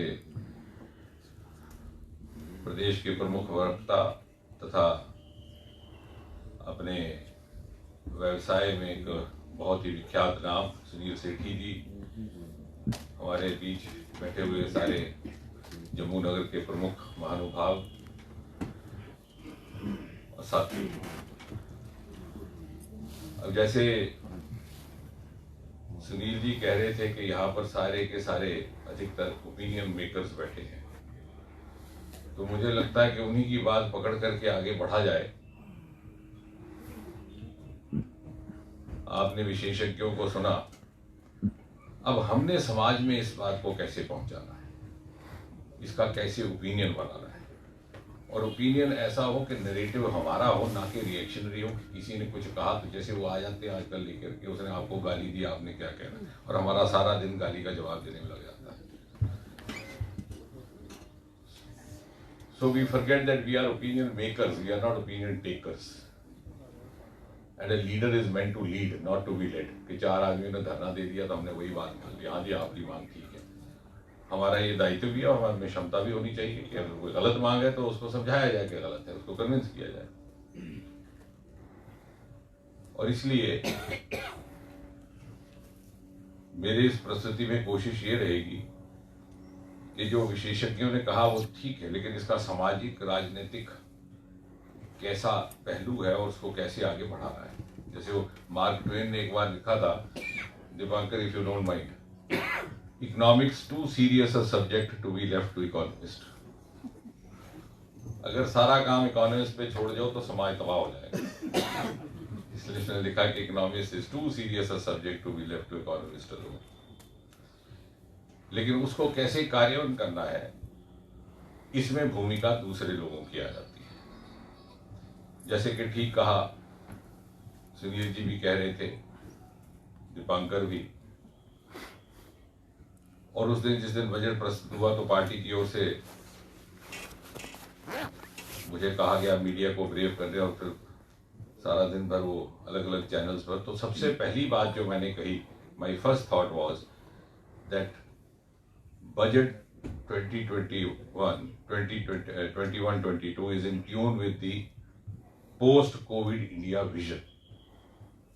और मैंने साथ में ये भी कहा था कि normally budget is taken to be an economic document, but budget this year has gone beyond the realms of an economic document. ये अर्थशास्त्र के दायरे को लांग करके आने वाले समय में भारत की जो भूमिका रहेगी पोस्ट कोविड काल में, उसका दिशा निर्धारित करने वाला, अर्थात एक विजन डॉक्यूमेंट का तौर पर काम करने वाला ये हमारा पत्रक है। क्योंकि जैसा हम जानते हैं, जब कोविड ने दुनिया को ग्रस्त किया तो we were not prepare for it, everybody was taken by surprise, the entire world including India. लेकिन हिंदुस्तान के बारे में सबको ये अंदेशा था कि इसके बाद everything will be in a mess, क्योंकि ऐसा हमारा परसेप्शन था दुनिया भर में कि हम we were not so well organised society, economically not so viable. Economics से हट करके जो पहलू हैं इकोनॉमिक्स के, उसका जिक्र हो रहा है, और वो भी आजकल अहम है। पिछले साल इकोनॉमिक्स का नोबेल प्राइज दीपांकर पता किसको मिला? The author of that book thesis called economic behavior. So economic behavior itself is now a specialty in economics, and this what I am talking is possibly related partly to that. Economics behavior of a society, economics behavior of a nation. और इसलिए जैसा कि दीपांकर कह रहे थे कि हिंदुस्तान ने ये सिद्ध करने में सफलता प्राप्त की कि जैसे how to convert and adversity into a virtue और एडवर्सिटी इनटू एन अपॉर्चुनिटी। और इसमें सबसे अधिक या सर्वाधिक योगदान यदि किसी का है तो प्रधानमंत्री नरेंद्र मोदी का। उनकी कार्यशैली जो निर्णायक भी है और जो निष्ठावान भी है, डिसाइसिवनेस एंड प्रीएम्प्टिवनेस। और इसी का नतीजा था, जैसा कि अभी जिक्र किया जा रहा था, कि अर्ली लॉकडाउन। एक ऐसे समय में लॉकडाउन की घोषणा हुई जब अभी विश्व में इसकी कल्पना बहुत कम हो रही थी, बहुत से प्रश्न चिन्ह भी लगाए गए। इसी ने हमारे बिहेवियर को बदला। लॉकडाउन क्या होता है हमने तो कभी सुना नहीं था, ना परखा था, ना समझा था। लेकिन हमारे स्वभाव में परिवर्तन आए, जो आमतौर से बहुत कठिन है हिंदुस्तानियों के स्वभाव में। वो भी एक हमारी कोविड और पोस्ट कोविड दौर के लिए तैयारी का ही एक हिस्सा था। और उसमें बाद में ये भी कहा जाने लगा, एक दिन राहुल कहने लगे कि साहब वो लॉकडाउन के बाद भी कोरोना की जो प्रेवलेंस है उसमें तो कमी आई नहीं। कई जगहों में तो बढ़ गया, जम्मू में बढ़ गया था, बाकी लॉकडाउन के बाद ही बढ़ा। और जब तो लॉकडाउन का फायदा क्या हुआ? वो शायद इस बात को कहने वाले इस बात को ना समझ सके कि लॉकडाउन कोविड को केवल नियंत्रण में लाने के लिए नहीं था, कोविड से कैसे मुकाबला करना है वो सिखाने के लिए भी था। एक प्रशिक्षण का एक समय था। और इसके लिए इसके दो पहलू, एक to raise the moral of the nation, आपका मनोबल कैसे बढ़े, और इसीलिए साथ साथ मोदी जी ने उसको जोड़ दिया आत्मनिर्भर भारत। एक ऐसा देश जिसमें उस समय पीपी किट्स तक का अभाव था, आज इस स्थिति में है कि हम वैक्सीन बाकी देशों तक भेज रहे हैं, और अब बहुत जल्द शायद हम पहले देश बन जाएं which will be manufacturing a nasal vaccine ऐसे। अरे, और दूसरा एक नई पद्धति जिससे शायद दुनिया परिचित नहीं थी, अर्थशास्त्री भी परिचित नहीं थे, और अर्थशास्त्र के दायरे में उसका लेख भी नहीं होता, जिसको मैं अपने शब्दों में कहूं कि बजट बिफोर बजट। ये बजट तो इत्तफाकन है जो 29 को हुआ, लेकिन इससे भी अधिक महत्वपूर्ण और आवश्यकता की पूर्ति करने वाले 2 या 3 बजट निर्मला जी पहले प्रस्तुत कर चुके, जिसे कहा गया आत्मनिर्भर पैकेज 1, आत्मनिर्भर पैकेज 2। आमतौर पर ऐसा होता नहीं है कहीं भी। So we were having a series of mini budgets culminating into a bigger budget. And the budget presented on the 29th of February, which is otherwise known as the annual general budget, was in fact a culmination of a series of mini budgets. क्योंकि जिनकी उस समय आवश्यकता थी, जैसे उन्होंने कहा कि मार्केट में पैसा फेंक रही थी। इसमें सबसे पहले आत्मनिर्भर पैकेज 1 आया 23 लाख करोड़ का, और फिर कुल 3 पैकेजेस मिलाकर के 27 लाख करोड़ से भी अधिक राशि बनती है। इसी के साथ साथ 80 करोड़ लोगों तक मुफ्त राशन पहुंचाने का कार्य किया गया, जिसमें हमारे कार्यकर्ताओं ने भी हमने सबने सहयोग किया जा करके ये सुनिश्चित करने का। 8 करोड़ घरों तक, परिवारों तक गैस कनेक्शन पहुंचे, और 40 करोड़ लोगों के खातों में सीधा सीधा पैसा गया। मतलब तो पैसे से है, बजट हो के ना हो, वो तो पहले ही मिल गया। इसलिए मैंने कहा कि budget before budget and budget after budget. मुझे लगता है, भले ही मैं इकोनॉमिक्स का छात्र नहीं, विद्यार्थी नहीं, लेकिन इकोनॉमिक्स के शोधकर्ता इस बात को भी लेकर के एक थीसिस करेंगे कि अर्थशास्त्र में इस प्रकार की पहले पद्धति नहीं थी। New practice was introduced which required tremendous amount of vision which is very wide. तभी मैंने कहा economics too serious to be left to an economist alone. और ये जो बजट फॉलोड बाय बजट की जो कल्पना है, ये नॉन इकोनॉमिस्ट ही कर सकते थे, क्योंकि इकोनॉमिस्ट को करते तो उन्होंने कहना साहब यहां से खर्च हो जाएगा, वहां से निकल जाएगा। ये हमारी उपलब्धि रही, जिससे हमारा मनोबल और आत्मसम्मान दोनों बढ़ता है। और इसलिए इस जनरल बजट में एक तरफ तो ये भी एहसास है, जो आने वाले समय को अगर आप देखें, जैसे मैंने कहा एक विजन डॉक्यूमेंट है समाज और राष्ट्र के लिए, and there is a deep rooted realisation which may not be so much spoken that now India is going to take over a lead role in the post-COVID world. जब दुनिया Covid के बाद अपने आप को संभालना प्रारंभ करेगी, और शायद कर चुकी है, और प्रत्येक देश इस प्रतिस्पर्धा में होगा कि सबसे पहले मैं उभर करके सामने आऊं, तो आप देखेंगे, और ऐसा आसार नजर आने शुरू हो गए कि India will be a frontline nation in the community of world Nations. हमारी एक प्रथम श्रेणी की भूमिका रहेगी। उस एहसास के साथ इस बजट की सारी रूपरेखा बनाई गई है। और दूसरा,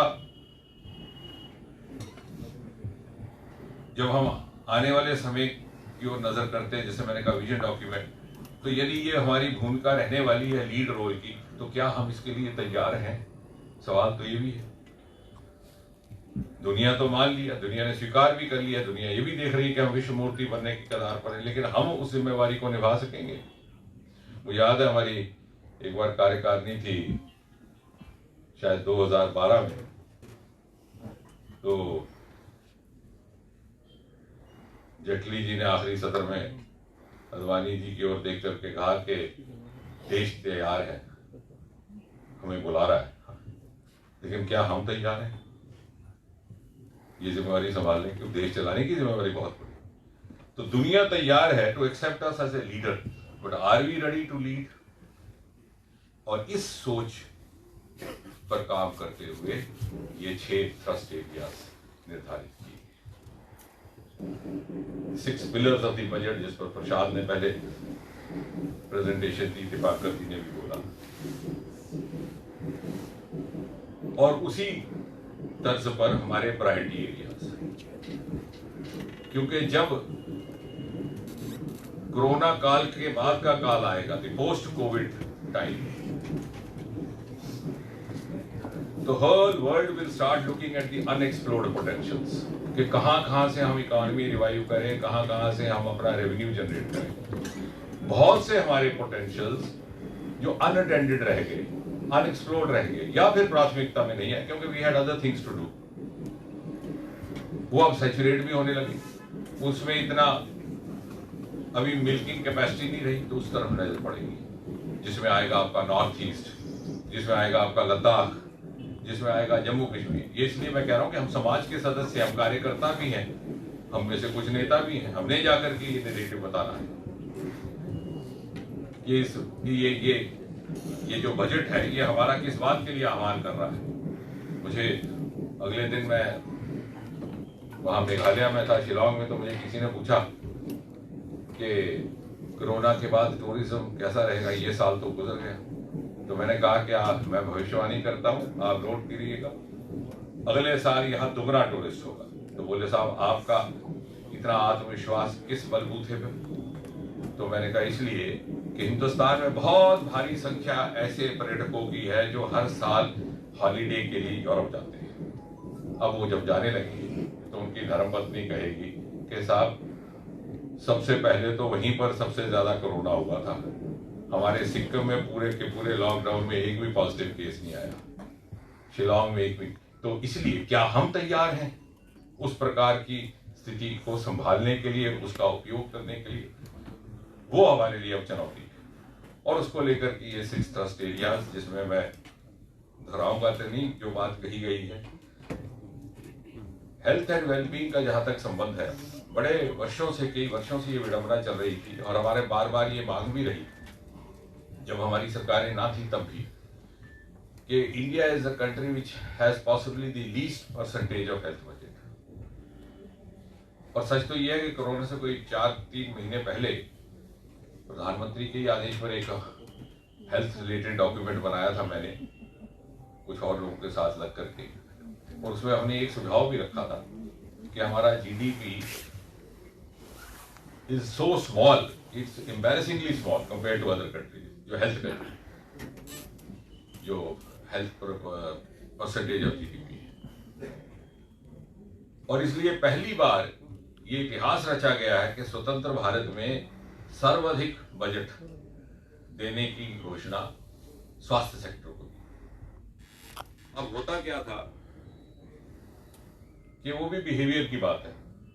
in India somebody is very cautious of these facts। और समाज में यह है कि ठीक है वो डायर आई थी, ले गई, काल आया था, चले इलाज की कोई ज्यादा अहमियत नहीं दी जाती, छोटी मोटी बीमारी खुद ही ठीक हो जाती है। हमारी आर्थिक स्थिति भी इस प्रकार की नहीं रहती कि हम इलाज करवा सके, निरंतर करवा सके। हेल्थ इंश्योरेंस का रिवाज पहले तो था ही नहीं, आयुष्मान से थोड़ा सा रुख बदला। जब मैं प्रैक्टिस करता था तो अक्सर ऐसा होता था, बहुत सारे हमारे पेशेंट्स आते थे, 4 दिन दवाई छोड़ दी, 1 हफ्ता छोड़ दी, तो हमारे जो जूनियर रेजिडेंट्स थे वो उसको डांट देते, क्योंकि सर वो हिपोक्रेट्स की ओथ लेकर के आए होते हैं तो बड़े ताज़ा होते हैं। बाद में फिर पता चल जाता है कि शपथ जो है वो समाज में कहाँ तक लागू होती है। तो डांट देते थे कि अगर दवाई नहीं खानी तो हमारा समय क्यों व्यर्थ करने आए हो, अस्पताल क्यों आते हो। तो मैं बाद में उनको कहने में बताता कि नहीं, आप समझ नहीं सकते, हिंदुस्तान का जो कॉमन मैन है वो बहुत स्वाभिमानी है। बिकॉज मेरा एक थीसिस है, your self respect is inversely proportional to your economic status. जैसे जैसे आपकी गांठ में पैसे पड़ते हो तो सम्मान कम होता है, कॉम्प्रोमाइज कर लेता है, क्यों थोड़ा रोद बाना, थोड़ा ये करना, वो कहता लिहाज भी कर लो, ये भी कर लो, झूठ सच भी बोल। जिसके पास कुछ नहीं होता वो बहुत स्वाभिमानी होता है। तो मैं कहते ये इसलिए इसने छोड़ी होगी दवाई कि डायबिटीज की दवाई सारी उम्र खानी पड़ती, तो बेचारा समझौता करता है। हमारे वेदपाल दीप जी शायर होते थे डोगरी के, एक उन्होंने नज्म लिखी थी प्लानिंग कमीशन पर, ओ दिल्ली गई है योजना बांधे 5 साली, सारी योजना डंगो डंगी, या रोटी या शराब। जिसने रोटी खानी उसने शराब नहीं थोड़ी, जिसने शराब नहीं खानी तो इतने हुआ या रोटी या दुआ। तो जिसने बच्चे पालने हैं, परिवार चलाना है, वो समझौता कर लेता है कि डॉक्टर ने तो कह दिया अपना काम किया, लेकिन मैंने भी तो अपनी जिम्मेदारी निभानी, इसलिए मैंने 5 दिन दवाई छोड़ी। और इसलिए आयुष्मान भारत, जिसका दीपांकर कह रहे थे, first of its kind in the world which also gives cover to preempt existing disease. जो प्राइवेट इंश्योरेंस कंपनी होती है वो पहले कहती है अगर आपको हार्ट अटैक जाए, कहे नहीं साहब आपने ईसीजी पहले दिखाया नहीं था, आपने छुपाया था, इसलिए आपको कवर नहीं मिलेगा। ये कहते हैं कि नहीं, डिटेक्शन के बाद भी आप आइए आपको कवर मिलेगा। इसी प्रकार इंफ्रास्ट्रक्चर, जैसा प्रशांत ने भी कहा, दीपांकर ने, कि essential to assume I would say the role of a global player. जो मैंने कहा एक बार जब ये बात कर रहे थे दीपांकर, तो मुझे ध्यान में आया जॉन कैनेडी ने एक बार कहा था कि उस जमाने भी वहां पर सड़कें बहुत ही आलीशान होती थी अमेरिका में। पुरानी फिल्में देखें तो अंदाजा होगा। तो हमारे यहाँ तो इतना इंफ्रास्ट्रक्चर था नहीं, तो लोग वहां देखने जाया करते थे डिजाइनर यहाँ से। तो जब उनको किसी ने कॉम्प्लीमेंट किया तो उन्होंने कहा कि America is not known for great road highways, but America is great because of road highways। अर्थात जिस देश के हाईवेज अच्छे हों, ऑल वेदर हों, कन्वीनियंट हों, वायबल हों, उस देश की तरक्की की रफ्तार दुगनी हो जाती है। इस तरह से जो इन्होंने तीसरा पहलू बताया, इंक्लूसिव डेवलपमेंट, मोदी जी ने हमें एक आह्वान दिया, सबका साथ सबका विकास, उसके उसी को आगे बढ़ाते हुए। इसलिए मैंने कहा कि इसके पॉलिटिकल और सामाजिक पहलू भी हैं। और ह्यूमन कैपिटल रिनोवेटिंग, अब ये जो 5वां पिलर दीपांकर जी ने भी बताया, पीपीटी में भी आया, ये अक्सर लोगों की समझ में नहीं आ रहा कि क्या है। ह्यूमन कैपिटल तो लगेगी, जाहिर है ह्यूमन रिसोर्स के बगैर कोई बात आगे नहीं बढ़ती, और ये कहने वाली बात नहीं है।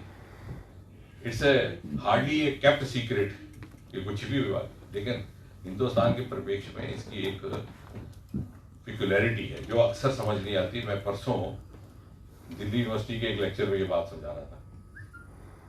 हमें बहुत सारे दुनिया के देश कहने लगे India is a young country. क्यों? Because 70% of population below the age of 40, but that is only half truth. We are young and old both.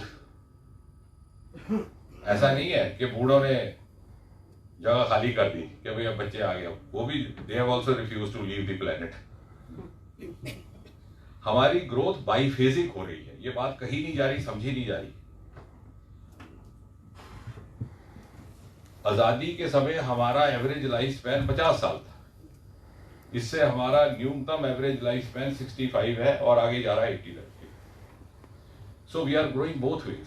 हालांकि यद्यपि 40 वर्ष अवस्था से कम आयु के लोग देश की 70% जनसंख्या का हिस्सा है, लेकिन साथ ही साथ जो एब्सोल्यूट नंबर ऑफ +60 है वो भी दिन ब दिन बढ़ता जा रहा है।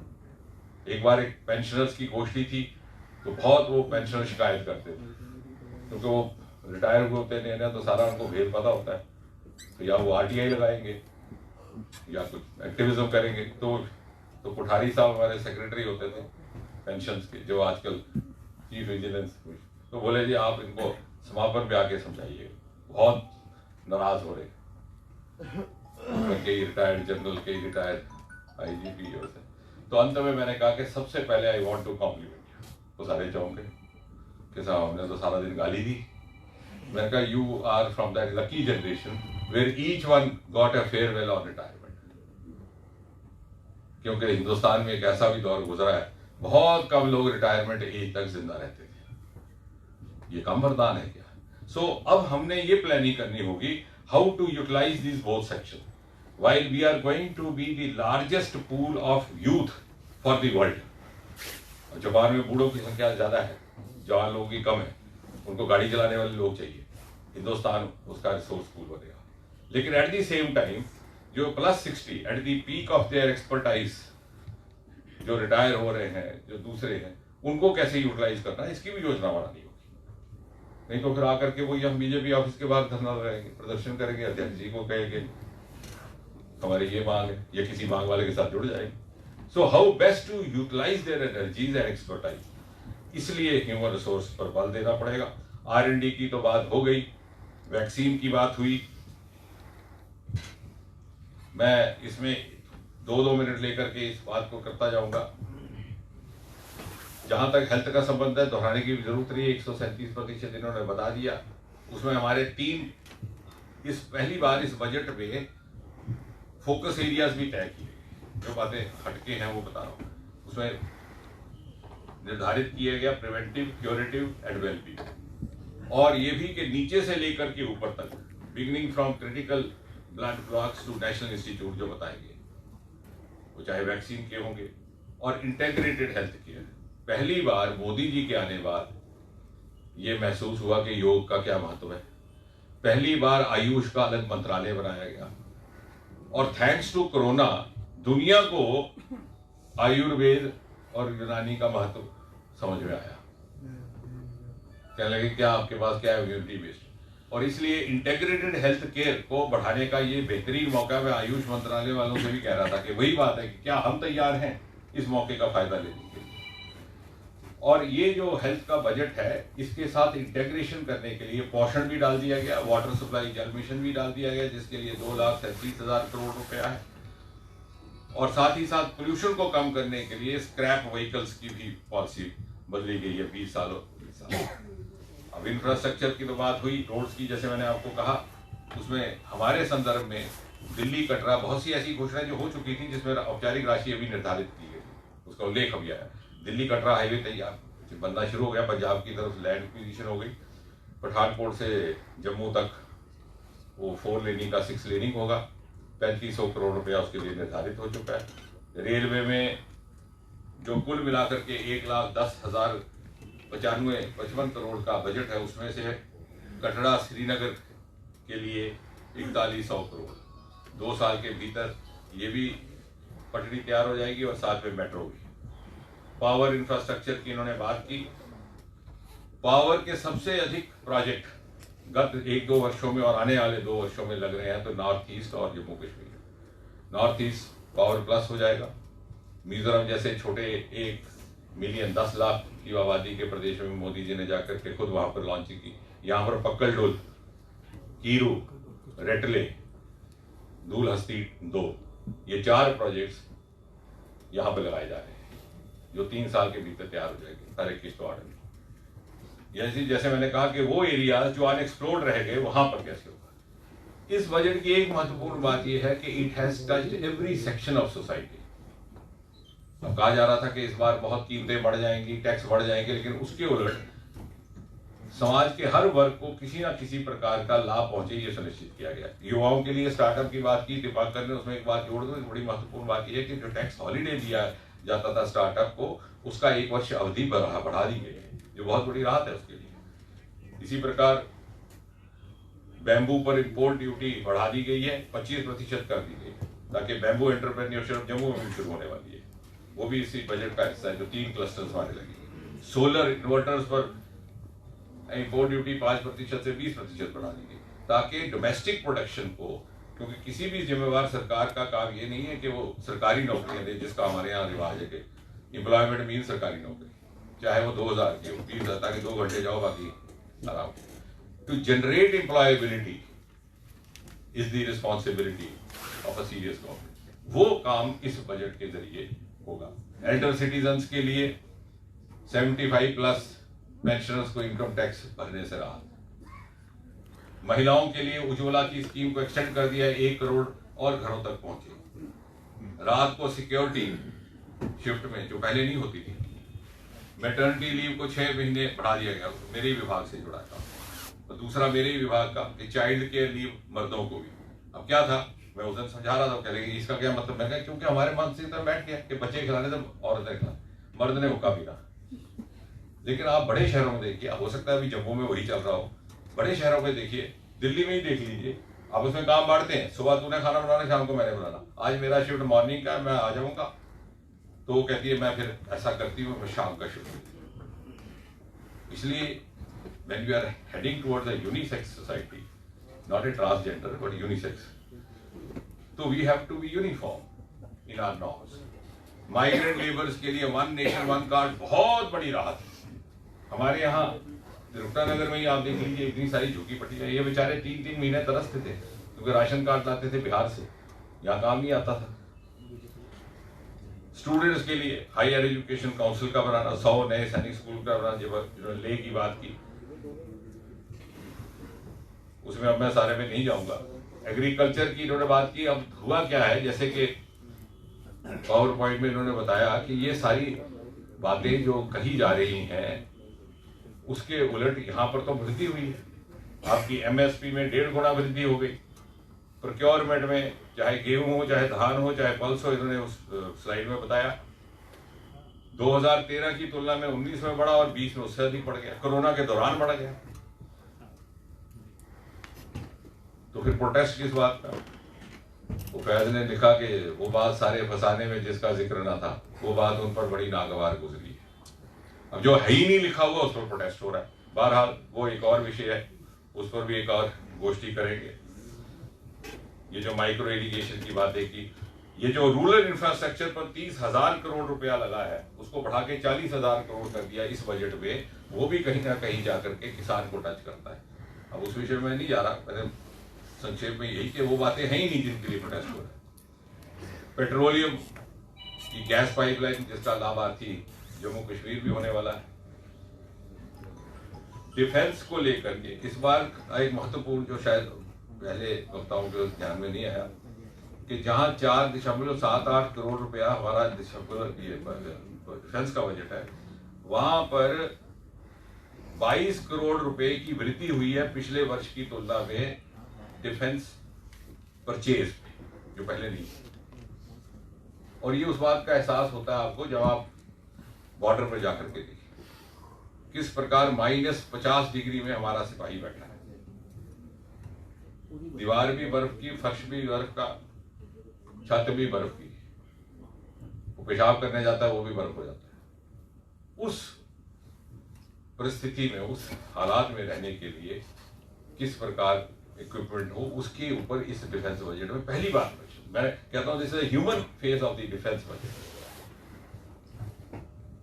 Because 1.35 lakh crore exclusively kept for this. Tunnel detection के लिए नई यंत्र, ये इतने सालों से टनल चला रहा था, पहली बार जो हीरानगर के पास छोड़ा गया क्योंकि नया ट्रॉली आई है डिटेक्ट करने।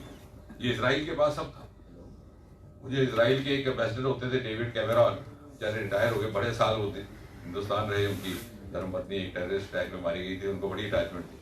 तो वो कहा करते थे कि हमारे यहाँ तो कभी ह्यूमन कैजुअलिटी होती ही नहीं। तो पूछता कैसे? बोलता जैसे आपके यहाँ अंदर इमारत में टेररिस्ट घुस जाते हैं तो फिर उनको खाली करने के लिए आपकी फौजें जाती है, BSF जाती है, CRP जाती है, फिर उसमें से कोई लोग मारे जाते हैं। हमारे यहाँ ऐसा नहीं होता। तो हम बड़े जिज्ञासा पूछते क्या होता है? बोले नहीं, हमारे पास यंत्र है, हम कंप्यूटर में बैठते हैं, यंत्र जाता है अंदर, वो खुद ही स्क्रीनिंग करता है, वो हमें दिखाई देता है कैमरे में जो छिपा है, और छिपे को वो टारगेट भी कर देता है उसकी प्रोग्राम जैसी कर। तो जब सब सफा हो जाते हैं फिर हम अंदर जाते हैं। अब क्या हमारे लिए जरूरी नहीं है इस तरह का इक्विपमेंट? एटॉमिक एनर्जी डिपार्टमेंट ने लाइट जैकेट्स बनाई हैं इन लोगों के लिए, बुलेट प्रूफ। तो इन चीजों पर इस बार बल दिया गया। R&D की बात हो रही थी। R&D का जो महत्वपूर्ण पहलू ये है, ये तो हम कह ही रहे हैं कि इस बार अंतरिक्ष में चंद्रयान जो छूट गया था वो जाएगा, गगनयान जाएगा। बहुत बड़ी बात है।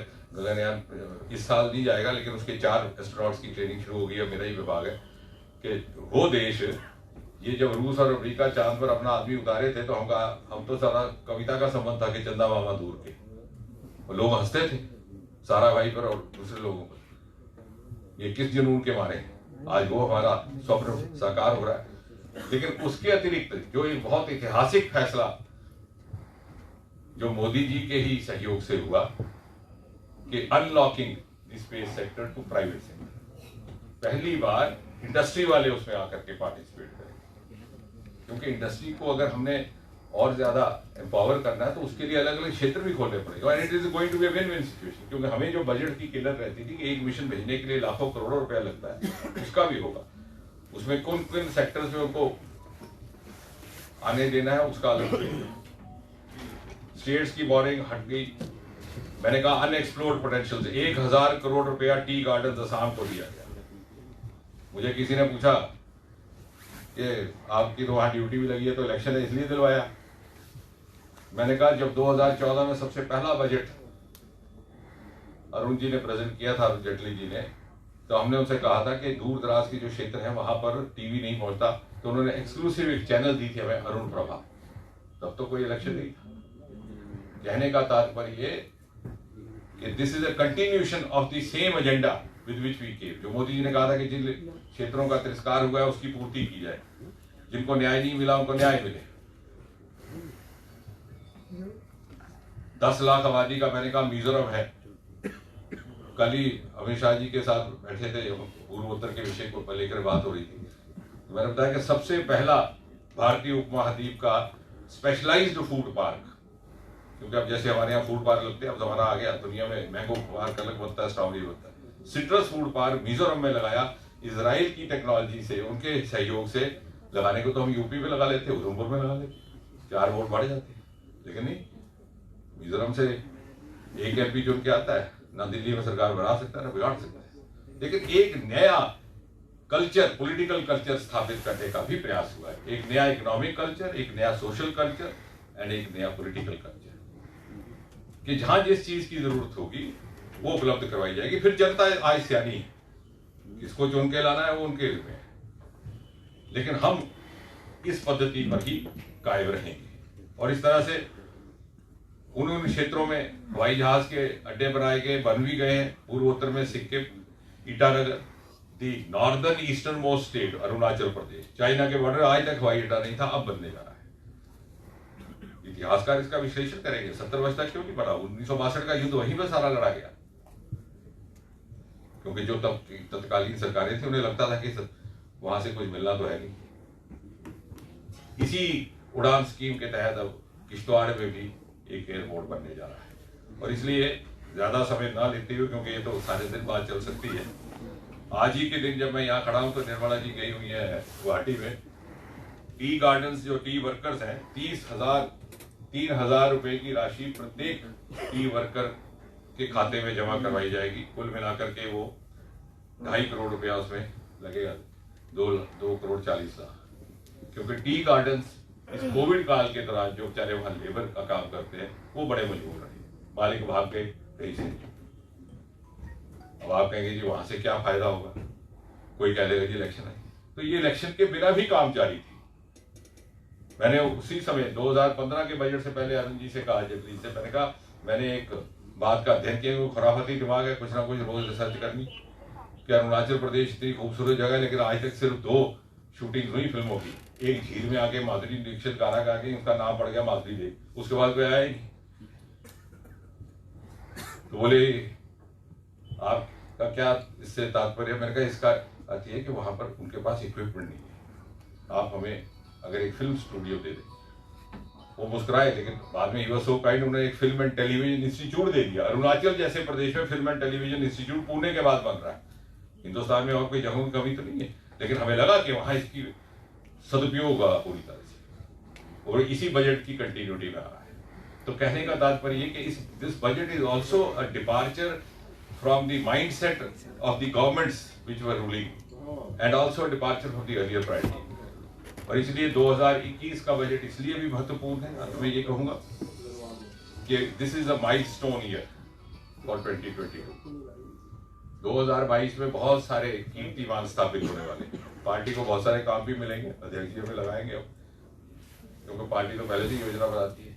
इस साल 22 will be the 75th year of independence, 22 will be the 50th year golden jubilee of 71 war. ये चलना शुरू हो गया, कंप्लीट होगा, यहीं पर लड़ी गई, वो भी काम हमारे इधर में। It will be the year of Chandrayaan, it will be year when India assumed the presidency of BRICS, BRICS जो इकोनॉमिक हमारा फोरम है। This will be the year of 8th census of independent India. उसके लिए भी हमें राजनीतिक कार्यकर्ताओं को तैयार रहना चाहिए, फिर 10 साल यही रोना रहता है कि साहब बीपीएल में गलत नाम आ गए, इसकी भी हमें तैयारी करनी है। And this will also be the year of Mahakumbh. और इसलिए जहां तक जम्मू कश्मीर का संबंध है, 28,000 लगभग करोड़ का जो पैकेज आया है वो भी इससे जुड़ता है, इसी बजट का हिस्सा है। और जो नई इंडस्ट्रियल पॉलिसी आई है वो भी सप्लीमेंट करेगी। इन्वेस्टर्स आउटरीच शुरू हो चुकी थी, मुर्मू साहब बड़ी जगह गए, एक दो जगह मैं भी उनके साथ रहा, कलकत्ता, मुंबई, हैदराबाद, बाद में कोरोना आ गया। टूरिज्म के लिए हमारा पोटेंशियल इतना बड़ा है, तो मैं चकित रह गया उस दिन कश्मीर में इतनी भारी बर्फबारी के बावजूद टूरिस्ट आए हुए हैं, क्योंकि कोरोना के बाद उसे लगता है कि जैसे अब कहीं फ्री हो गई, जैसे प्रिया जी कह रही है कि जेल खाने से निकल करके बाहर आए। इसलिए मैंने कहा क्या हम तैयार हैं इसका लाभ लेने के, नए प्रोजेक्ट्स जो कोविड से डिले हो गए। और इसलिए being in the main stream of the development journey of India under prime minister Modi, मुझे लगता है कि हमें इसका लाभ कैसे लेना है, हमें उसकी तैयारी करनी है, चाहे हमारा कोई भी क्षेत्र क्यों ना। 2014 में जब सरकार बनी थी तो मोदी जी ने सबसे पहले ये कहा था कि हमारी प्राथमिकता रहेगी पूर्वोत्तर को विकसित करना, क्योंकि ये कभी संभव नहीं है। बड़ा सुंदर उदाहरण दिया उन्होंने कि शरीर की एक भुजा बलवान रहे और दूसरी निर्बल रहे तो शरीर का समूचा विकास नहीं होता। इसी प्रकार अगर भारत का पश्चिमी हिस्सा विकसित हो जाए, गुजरात, महाराष्ट्र, पूर्व पिछड़ जाए तो समूचा विकास नहीं होगा। When translated into the economic phraseology, this would mean that the GDP will grow only when the GDP overall grows. And today, Northeast is in that position. Northeast model of development is being cited as an example all over the country. और उसी तर्ज पर जब 2019 में दूसरी बार सरकार बनी तो उन्होंने हमें कहा कि जिस प्रकार नॉर्थ ईस्ट को फोकस दिया गया उसी प्रकार अब जम्मू कश्मीर को देने का समय है। लेकिन हमने इसका किस तरह से सदुपयोग करना है विद अ पॉजिटिव माइंड। वो एक पुरानी फिल्म आई थी, पता नहीं पुरानी देखते भी नहीं, तीसरी कसम। शैलेंद्र एक बड़े अच्छे कवि हुआ करते, पहली बार उन्होंने नई शैली इंट्रोड्यूस की थी फिल्मों में। शायर का जमाना था, उर्दू ज्यादा लिखी जाती है, उन्होंने उर्दू हिंदी मिक्स। तो उनका एक गीत है कि बहुत दिया देने वाले ने तुझको, आज चल मेरा सवाए तो क्या कि झोली में ही अगर सुराख है। हमें अपनी झोली को कैसे निपेड़ करके चलना है। और अंत में एक अनुरोध है जो हमने नैरेटिव बनाना है कि हम कृपा करके, क्योंकि हम इस समय जम्मू में बैठे हैं, 4 दिन पहले मैं कश्मीर में था, जम्मू को जम्मू के चश्मे से देखें, जम्मू को कश्मीर के चश्मे से देखना बंद करें। हर चीज पर यही हमें शंका होती है, कश्मीर ले गए, कश्मीर ले गए। इस मानसिकता को त्यागना होगा। और मैं ये दावे के साथ कह सकता हूं कि पिछले 7 वर्षों में मोदी सरकार में कहीं भी क्षेत्र में जम्मू को कम नहीं मिला कश्मीर की तुलना में। कहीं कहीं कोरोना की वजह से, कहीं कहीं वहां आतंक की परिस्थितियां थी, कई चीजों में कश्मीर के पीछे रह गए। कई प्रोजेक्ट जो हमारे दोनों जगह, यहाँ दोनों एम्स एक साथ आए थे। जब एम्स के लिए यहाँ पर प्रोटेस्ट हुआ तो हमने बात रखी, नड्डा जी स्वास्थ्य मंत्री थे, कह लगे ये तो कभी अनप्रेसिडेंटेड है, 2 एम्स कहाँ देने, तो ये तो यूनियन टेरिटरी अब बन गया है। I think the only union territory except Pondicherry जिसमें एक जिप में है, या चंडीगढ़ में पीजीआई है। तो बड़ा कुछ कठिन हो गया कि किस तरह से। तो जो मोदी जी के आगे बात रखी तो कह लगे हाँ मुझे पता है, वो तो जम्मू वाले तो इस बात को लेकर सेंसिटिव हो गई, तो चलिए दे दीजिए। तो उन्हीं की वजह से आज यहाँ पर 50 बच्चों का पहला बैच सिलेक्ट हो चुका है। डायरेक्टर ऑर्डर आज या कल में होने वाला है, वो सिलेक्शन भी हो गई। कश्मीर में अभी इमारत नहीं बनी, अभी काम शुरू नहीं हुआ। अब आप क्या कहेंगे? तो क्या सोफी यूसुफ यहाँ बैठा है, जाके दावा करेगा सारा जम्मू ले गया, जम्मू ले गया। हम जरा होलसम व्यू ले, अगर हमने जम्मू कश्मीर की तरक्की को देखना है। रिंग रोड आपका पहला फेज का लोकार्पण हुआ, वहां भी जमीन एक्वायर नहीं हुई।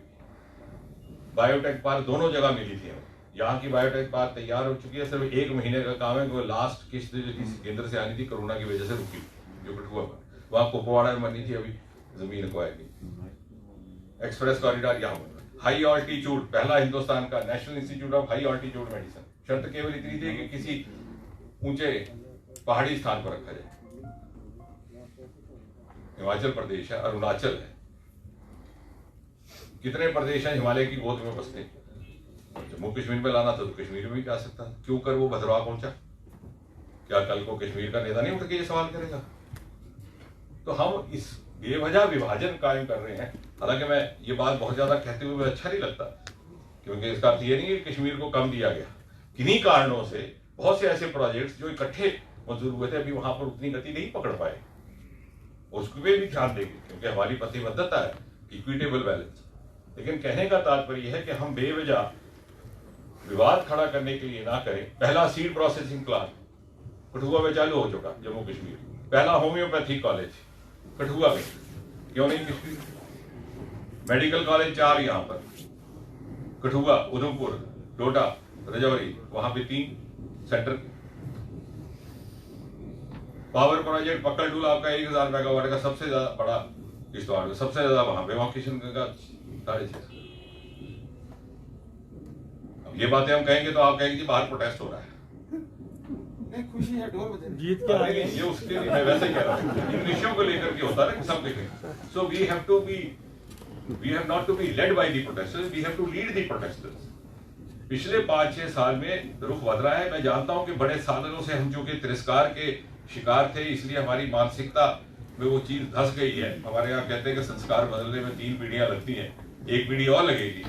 लेकिन इसकी प्रक्रिया प्रारंभ करने का जिम्मा हमारे पास आया है, और इसलिए मैं अपनी बात समाप्त करते हुए यही कहूंगा कि जम्मू कश्मीर और जम्मू मोदी जी की भारत की जो विकास यात्रा है न्यू इंडिया की, उसका एक हिस्सा बन चुका है, बना रहे, ताकि दुनिया के नक्शे पे जब भारत विश्वमूर्ति बनकर के उभरता है, जैसा कि अब लगभग दुनिया इस बात को मानने लग गई है, तो दुनिया के नक्शे पर जब न्यू इंडिया मोदी जी का उभर करके आए, तो उसमें जम्मू कश्मीर का एक जगमगाता हुआ स्थान हो, वो किस तरह से सुनिश्चित हो, वो हम सबका मिला जुला दायित्व है।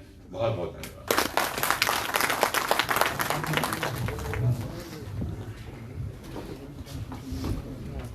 शुक्रिया डॉक्टर साहब, आपने विस्तृत तौर के ऊपर बजट के ऊपर भी बात की और मानसिकता को चेंज करने के बारे में भी जो आपने कहा वो बिल्कुल ही आज के समय के हिसाब से अनुकूल है। अपनी बात को धीमे बोलना पर मजबूती से बोलना, वो आपसे सीखना चाहिए हम सबको। ये तभी होता है कि जब आपकी बातों में लॉजिक हो, आपने अध्ययन किया हो उस बात के ऊपर जिसके ऊपर आप चर्चा कर रहे हो, और एग्जाम्पल एक किसी से सेट होगी। आपने बिल्कुल ठीक कहा कि कोरोना से लड़ते हुए जब मोदी सरकार ने जब ये कहा कि ताली बजाओ या थाली बजाओ, तो बड़े लोग समझे नहीं। आपकी बातें सुनने के बाद लगता है कि ये हमको मेंटली तैयार करने के लिए था। कोरोना काल के चलते हुए जब बाकी दुनिया में लोग नर्वस ब्रेकडाउन से मर रहे हैं, बीमारी से ज्यादा बीमारी का स्ट्रेस मारता है, तो ये सारे कदम जो है जिसने स्ट्रेस फ्री रखा सोसाइटी को, हमने कोरोना के साथ लड़ाई भी फेस्टिविटी के तौर के ऊपर लड़ी और मजबूती से बाहर निकले। इकोनॉमी में बजट ने जो प्रावधान रखे हैं, जैसा आपने कहा, ये एक बड़ी सफलता है कि नई बजट की प्रोविजंस के अंडर नई इंडस्ट्री खड़ी होगी, यूथ को मौका मिलेगा इंडस्ट्री लगाने का भी, नौकरियां खड़ी करने का भी। पावर सेक्टर में जो जम्मू कश्मीर के लिए नया आयाम बने हैं, उसमें भी जम्मू कश्मीर के लोगों को मदद मिलेगी।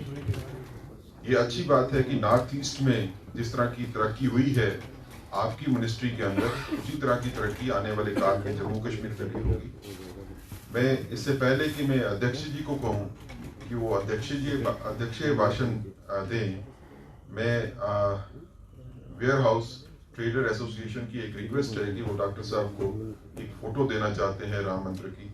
मैं उनको रिक्वेस्ट करूंगा कि आप आके डॉक्टर साहब को राम मंदिर की फोटो जो है वो दीजिए। और उसके बाद अध्यक्ष जी से रिक्वेस्ट करूंगा कि आप अध्यक्षीय भाषण जो है वो आज के दीपक जी अपनी टीम के साथ।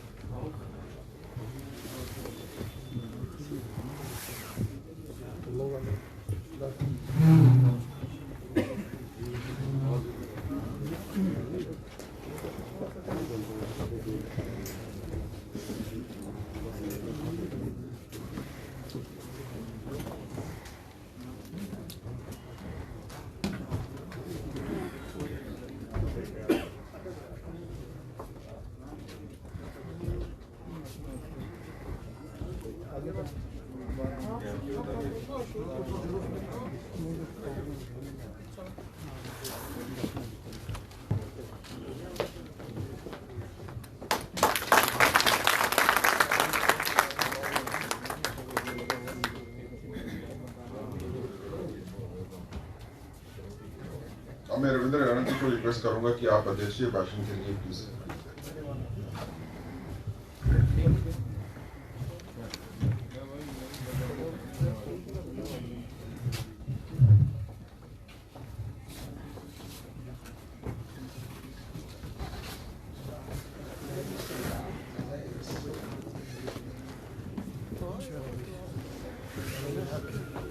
एक बार सभी मिलके जय घोष का जवाब देंगे। भारत माता की जय, भारत माता की जय, भारत माता की जय। मंचासीन भारतीय जनता पार्टी के वरिष्ठ नेता नरेंद्र मोदी साहब की केंद्र सरकार में हमारे यूनियन मिनिस्टर, हमारे जम्मू कश्मीर की शान डॉक्टर जितेंद्र सिंह जी,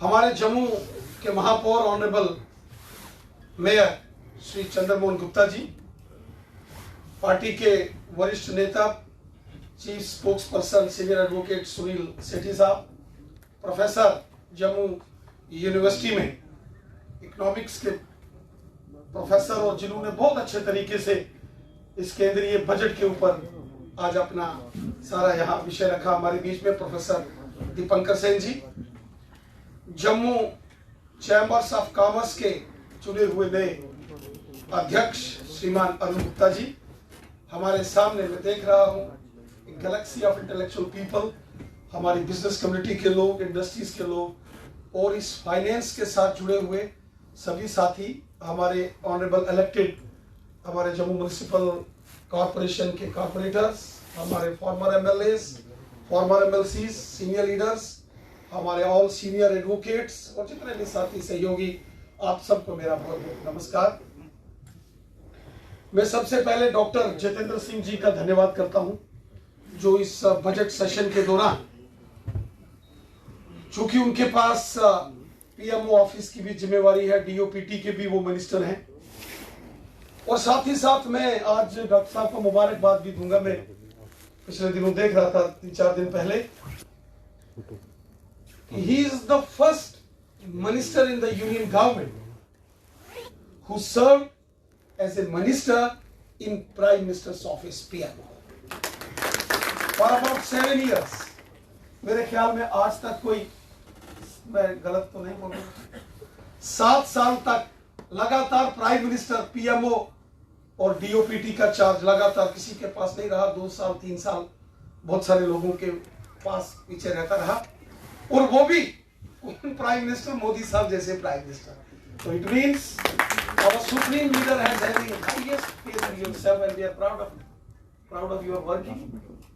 हम आपका धन्यवाद करते हैं, आभार व्यक्त करते हैं और शुभकामनाएं भी देते हैं। और साथ ही साथ प्रोफेसर दीपंकर सेन जी, जिन्होंने बहुत डिटेल के अंदर शॉर्ट गागर में सागर भरने का काम, जो निर्मला सीतारमन जी ने 3-4 घंटे एक पूरी जो स्पीच की, उनको गागर में सागर भरने का काम प्रोफेसर दीपंकर सेन जी ने किया।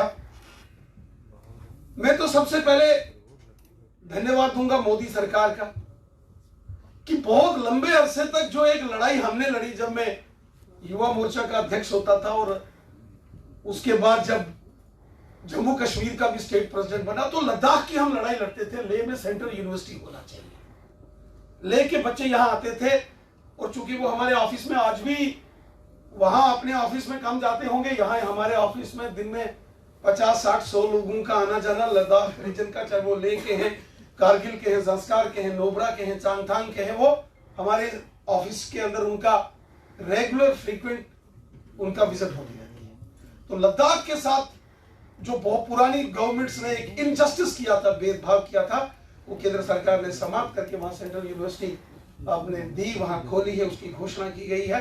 और साथ ही साथ जो जम्मू कश्मीर में गैस पाइपलाइन, इसका मैं जरूर जिक्र करूंगा क्योंकि मेरे को तो ज्यादा उसी पर ही ध्यान है। हम जब छोटे छोटे होते थे तो मेरे को याद है, स्कूल पढ़ते थे, प्राइमरी स्कूल, मिडिल स्कूल के अंदर, तो जब बजट पेश होता था तो बड़ा क्रेज होती थी। 3-4 दिन पहले ही वो गांव के लोग, गांव में एक रेडियो होता था, तो गांव के अल्ले महल्ले में आके वो रेडियो से सुनते थे। फिर गांव के अंदर एक प्रोफेसर, टीचर दीपंकर सेन जी के जैसे होते थे, तो वो बाद में तर्जुमा करते थे, ये हो गया। तो धीरे धीरे धीरे उस जिस घर के अंदर वो रेडियो टीवी होता था, तो वहां माताओं बहनों का भी आना जाना शुरू हो गया, जी हमारी किचन का क्या ख्याल रखा कि नहीं रखा, महंगाई बढ़ी कि नहीं बढ़ी। तो शहरों के अंदर या इंटेलेक्चुअल लोग या बिजनेस कम्युनिटी के लोगों का कंसर्न तो बजट के साथ होता ही है, उनको इसका इंतजार तो रहता ही है, लेकिन आम जनमानस को भी बजट का बहुत उसका इंतजार रहता है, एक्सपेक्टेशंस होती हैं। इस बजट में बहुत सारी चीजें जिसका उल्लेख यहाँ किया गया है, मैं उसको नहीं दोहराऊंगा, लेकिन कुछ बातें जरूर मैं यहाँ कहूंगा। जो कार्य मोदी सरकार ने पिछले 7 सालों के अंदर किए हैं, बजट पेश करना अर्थात फंड्स का प्रोविजन करना वेरियस डेवलपमेंटल प्रोजेक्ट्स के लिए, हमने अपने खजाने का जो धन है उसका कहां सदुपयोग करना है। गवर्नमेंट का एक विजन होता है, एक विजन डॉक्यूमेंट होता है, और फिर उस डॉक्यूमेंट के बेस्ड सरकारें काम करती हैं। आज आप देखते हैं, हम लोग गांव गांव के अंदर जाते हैं, इस कोरोना वायरस महामारी के दौरान जब अमेरिका, इंग्लैंड, चीन, जापान, रूस जैसे देश, उनकी इकोनॉमीज हिल गई। अमेरिका जैसे देश के अंदर भी वो अपने ट्रंप वहां प्रेसिडेंट थे, वो भी अपने लोगों को फ्री राशन नहीं दे पाए होंगे, लेकिन भारत देश के अंदर 80 करोड़ लोगों को फ्री राशन अगर पहुंचाया तो हमारी नरेंद्र मोदी साहब की सरकार ने, आपकी सरकार ने पहुंचाया। गांव गांव के अंदर देखिए, पिछले 70 साल से वो लोग जो तंबू में, जो लोग घास के बने हुए कुल्लू में रहते हैं, जो कच्चे मकानों में रहते हैं, उनकी सुध अगर 70 सालों में किसी ने ली तो मोदी सरकार ने ली। स्वच्छ भारत मिशन, जिसका जिक्र यूनाइटेड नेशन की जनरल असेंबली तक हुआ कि कैसे जो है कॉमन आदमी के लिए गांव गांव के अंदर स्वच्छ भारत मिशन के तहत टॉयलेट, बाथरूम्स बनाने का काम मोदी सरकार ने किया, और कितने बड़े पैमाने पर किया। और किसानों की बात चलती है, इसी कोविड के दौरान एक बटन दबाते ही दिल्ली से 9 करोड़ किसानों को 18,000 करोड़ रुपए की राशि सीधा उनके अकाउंट्स में जाती है। कितने गरीब लोगों को जो सोशल वेलफेयर के तहत आते हैं, हजार रुपए की पेंशन उनके अकाउंट्स में डाली गई। जनधन योजना के जो अकाउंट्स लोगों ने खोले, गरीब लोगों ने, उनके अकाउंट्स में इस कोरोना वायरस लॉकडाउन के दौरान, चूंकि सब कुछ बंद हो गया, सब लॉक हो गया, सारी दुनिया घरों में चली गई, उस वक्त उन लोगों के घरों में, उनके अकाउंट्स में भी अगर किसी ने उनका ख्याल रखा तो ये मोदी सरकार है। आप दूर दराज के पहाड़ में चले जाओ, वो गुजर बकरवाल लोग जिनके परिवार के लोगों ने कभी सपने में भी नहीं सोचा कि हमारे लिए भी कोई जमीन, कोई मकान बनेगा, आज उन घरों के अंदर भी ये रसोई के ये जो गैस के कनेक्शन है, गैस के चूल्हे, सिलेंडर गैस उनके घर में। मेरे को याद है, मैं रजौरी पुंछ से मुगल रोड के रास्ते श्रीनगर जा रहा था, गर्मी के दिन थे, तो कश्मीर घाटी की ओर वो बकरवाल परिवार जो माइग्रेशन करते हैं गर्मियों सर्दियों में, वो जा रहे थे। एक घोड़े पर देखूं 2 सिलेंडर, चूल्हा रखा हुआ और रेगुलेटर रखा हुआ। तो मैंने अपने ड्राइवर को बोला, जरा 1 मिनट गाड़ी रोकना, जरा पूछता हूं। तो मैंने वो बकरवाल का परिवार था, तो बकरवाल परिवार से बात की, भाई ये बाकी बकरी, घोड़े, ये बाकी तो ठीक है, भेड़ें आपने रखी हैं, घोड़े रखे हैं, बकरियां रखी हैं, लेकिन ये घोड़े के ऊपर सिलेंडर गैस, ये कहां से आया सिलेंडर? तो उसने बोला, ये ऐसे ही कोई होगा, रास्ते में गाड़ी रोक के हमें पूछता है। तो उसने मेरे को बोला, तेरे पेट में क्या तकलीफ है? हमारे पास सिलेंडर का गैस है, तेरे को क्या तकलीफ हो रही है? तो मैंने कहा नहीं नहीं, मैं आपसे वैसे पूछ रहा हूं, ये आपने कहां से लाया? तो वो जो लेडी थी जो कभी स्कूल नहीं गई होगी, जिसने स्कूल जाना तो दूर, स्कूल का दरवाजा गेट का नहीं देखा होगा, उसने उस पहाड़ के अंदर बोला ये मेरे को मोदी ने दिया है। उस गरीब के घर में चूल्हा जलाने का काम, उसके घर राशन पहुंचाने का काम, उसके घर टॉयलेट्स बनाने का काम, उसका मकान बना, पीएमएवाई ने उसके मकान बनाने का काम अगर किसी ने किया है, ये नरेंद्र मोदी साहब की सरकार ने किया। आज हम देख रहे हैं हमारे गांव के अंदर जो रोड कनेक्टिविटी है, हेल्थ इंफ्रास्ट्रक्चर है, स्कूलों का जितना भी इंफ्रास्ट्रक्चर डेवलपमेंट का काम है, इंडस्ट्रीज के पैकेजेस आए हैं हमें, हमारे जम्मू कश्मीर में इंडस्ट्रीज को रिवाइव करने में, उसको बूस्ट अप देने के लिए जो 28,000 करोड़ का एक इंसेंटिव अरेंजमेंट्स मोदी सरकार द्वारा किया गया है, ये सारी चीजें दिखाता है कि हमारी सरकार कितनी फोकस्ड है, कितनी पर्टिकुलर है, कितनी इंटरेस्टेड है लोगों की आर्थिक दृष्टि, आर्थिक उनके एस्पेक्ट्स को मजबूत करने के लिए। इसलिए हमारे नरेंद्र मोदी साहब की सरकार का मिशन है सबका साथ, सबका विकास, सबका विश्वास। हम धन्यवाद करते हैं अपने प्रधानमंत्री जी का। आज हमारी जो लीडरशिप है, आज ये सारी चीजें यहाँ डिस्कस हुई कि मुश्किल से मुश्किल हालात के अंदर भी अगर ये बजट पेश किया गया, उससे मार्केट के अंदर उछाल आया है, मार्केट गिरी नहीं है। अर्थात एक पूरी मेहनत करके एक विजनरी डॉक्यूमेंट तैयार किया गया है, क्योंकि हमारे लीडर केवल देश के नहीं, दुनिया को, पूरे ग्लोबली इंटरनेशनल लीडर है। आज मोदी जी की बात पूरी दुनिया मानती है, पूरी दुनिया सुनती है। एक तरफ कोरोना से लड़ाई लड़ रहे थे, दूसरी तरफ अपने लोगों को चिंता कर रहे थे, घरों के अंदर राशन पहुंचाने का। तीसरा, जो लोग बीमार हो गए थे, कोविड के इन्फेक्शन से जो ग्रसित हो गए थे, उनके इलाज के लिए अरेंजमेंट्स किए जा रहे थे। करोड़ों लोग जो दूसरे शहरों में फंस गए थे, उनको वहां से निकालने का काम, सुरक्षित काम मोदी सरकार ने किया।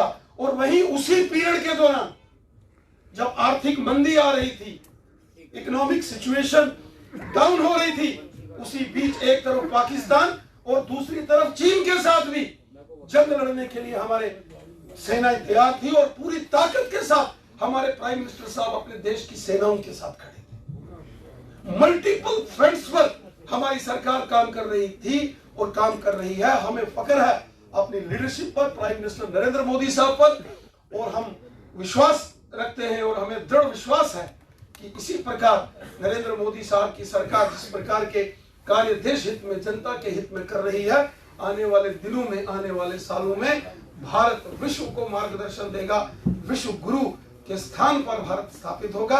आप सबका बहुत बहुत धन्यवाद। जय हिंद, जय भारत। धन्यवाद अध्यक्ष जी। आपके भाषण के बाद हमें नई ऊर्जा का संचार हुआ है। हमें लास्ट में रिक्वेस्ट करूंगा मेयर चंद्रमोहन जी को कि आप वोट ऑफ थैंक्स दीजिए, और जितने लोग यहाँ पे आए हैं इन सबका आभार प्रकट कीजिए यहाँ पे सारे। समाज मंच यहाँ आए हुए विन विन एसोसिएशन से, ट्रेडर से, इंडस्ट्री से, सीए से, जो लोग यहाँ आए हैं, मैं ज़्यादा समय नहीं लूँगा, बहुत समय हो गया है। बहुत बहुत आपका धन्यवाद, और आशा करते हुए कि जब भी हम आपको याद करते हैं आप सीधे दौड़े आते हो, आगे भी आपका आशीर्वाद ऐसे मिलेगा। जय श्री राम, जय श्री राम, जय श्री राम, जय जय श्री राम। चलो, ये सारा रघुनाथ नीचे चाय का इंतजाम है, मैं सबसे प्रार्थना करूंगा कि एक कप चाय का लेते जाएंगे। धन्यवाद।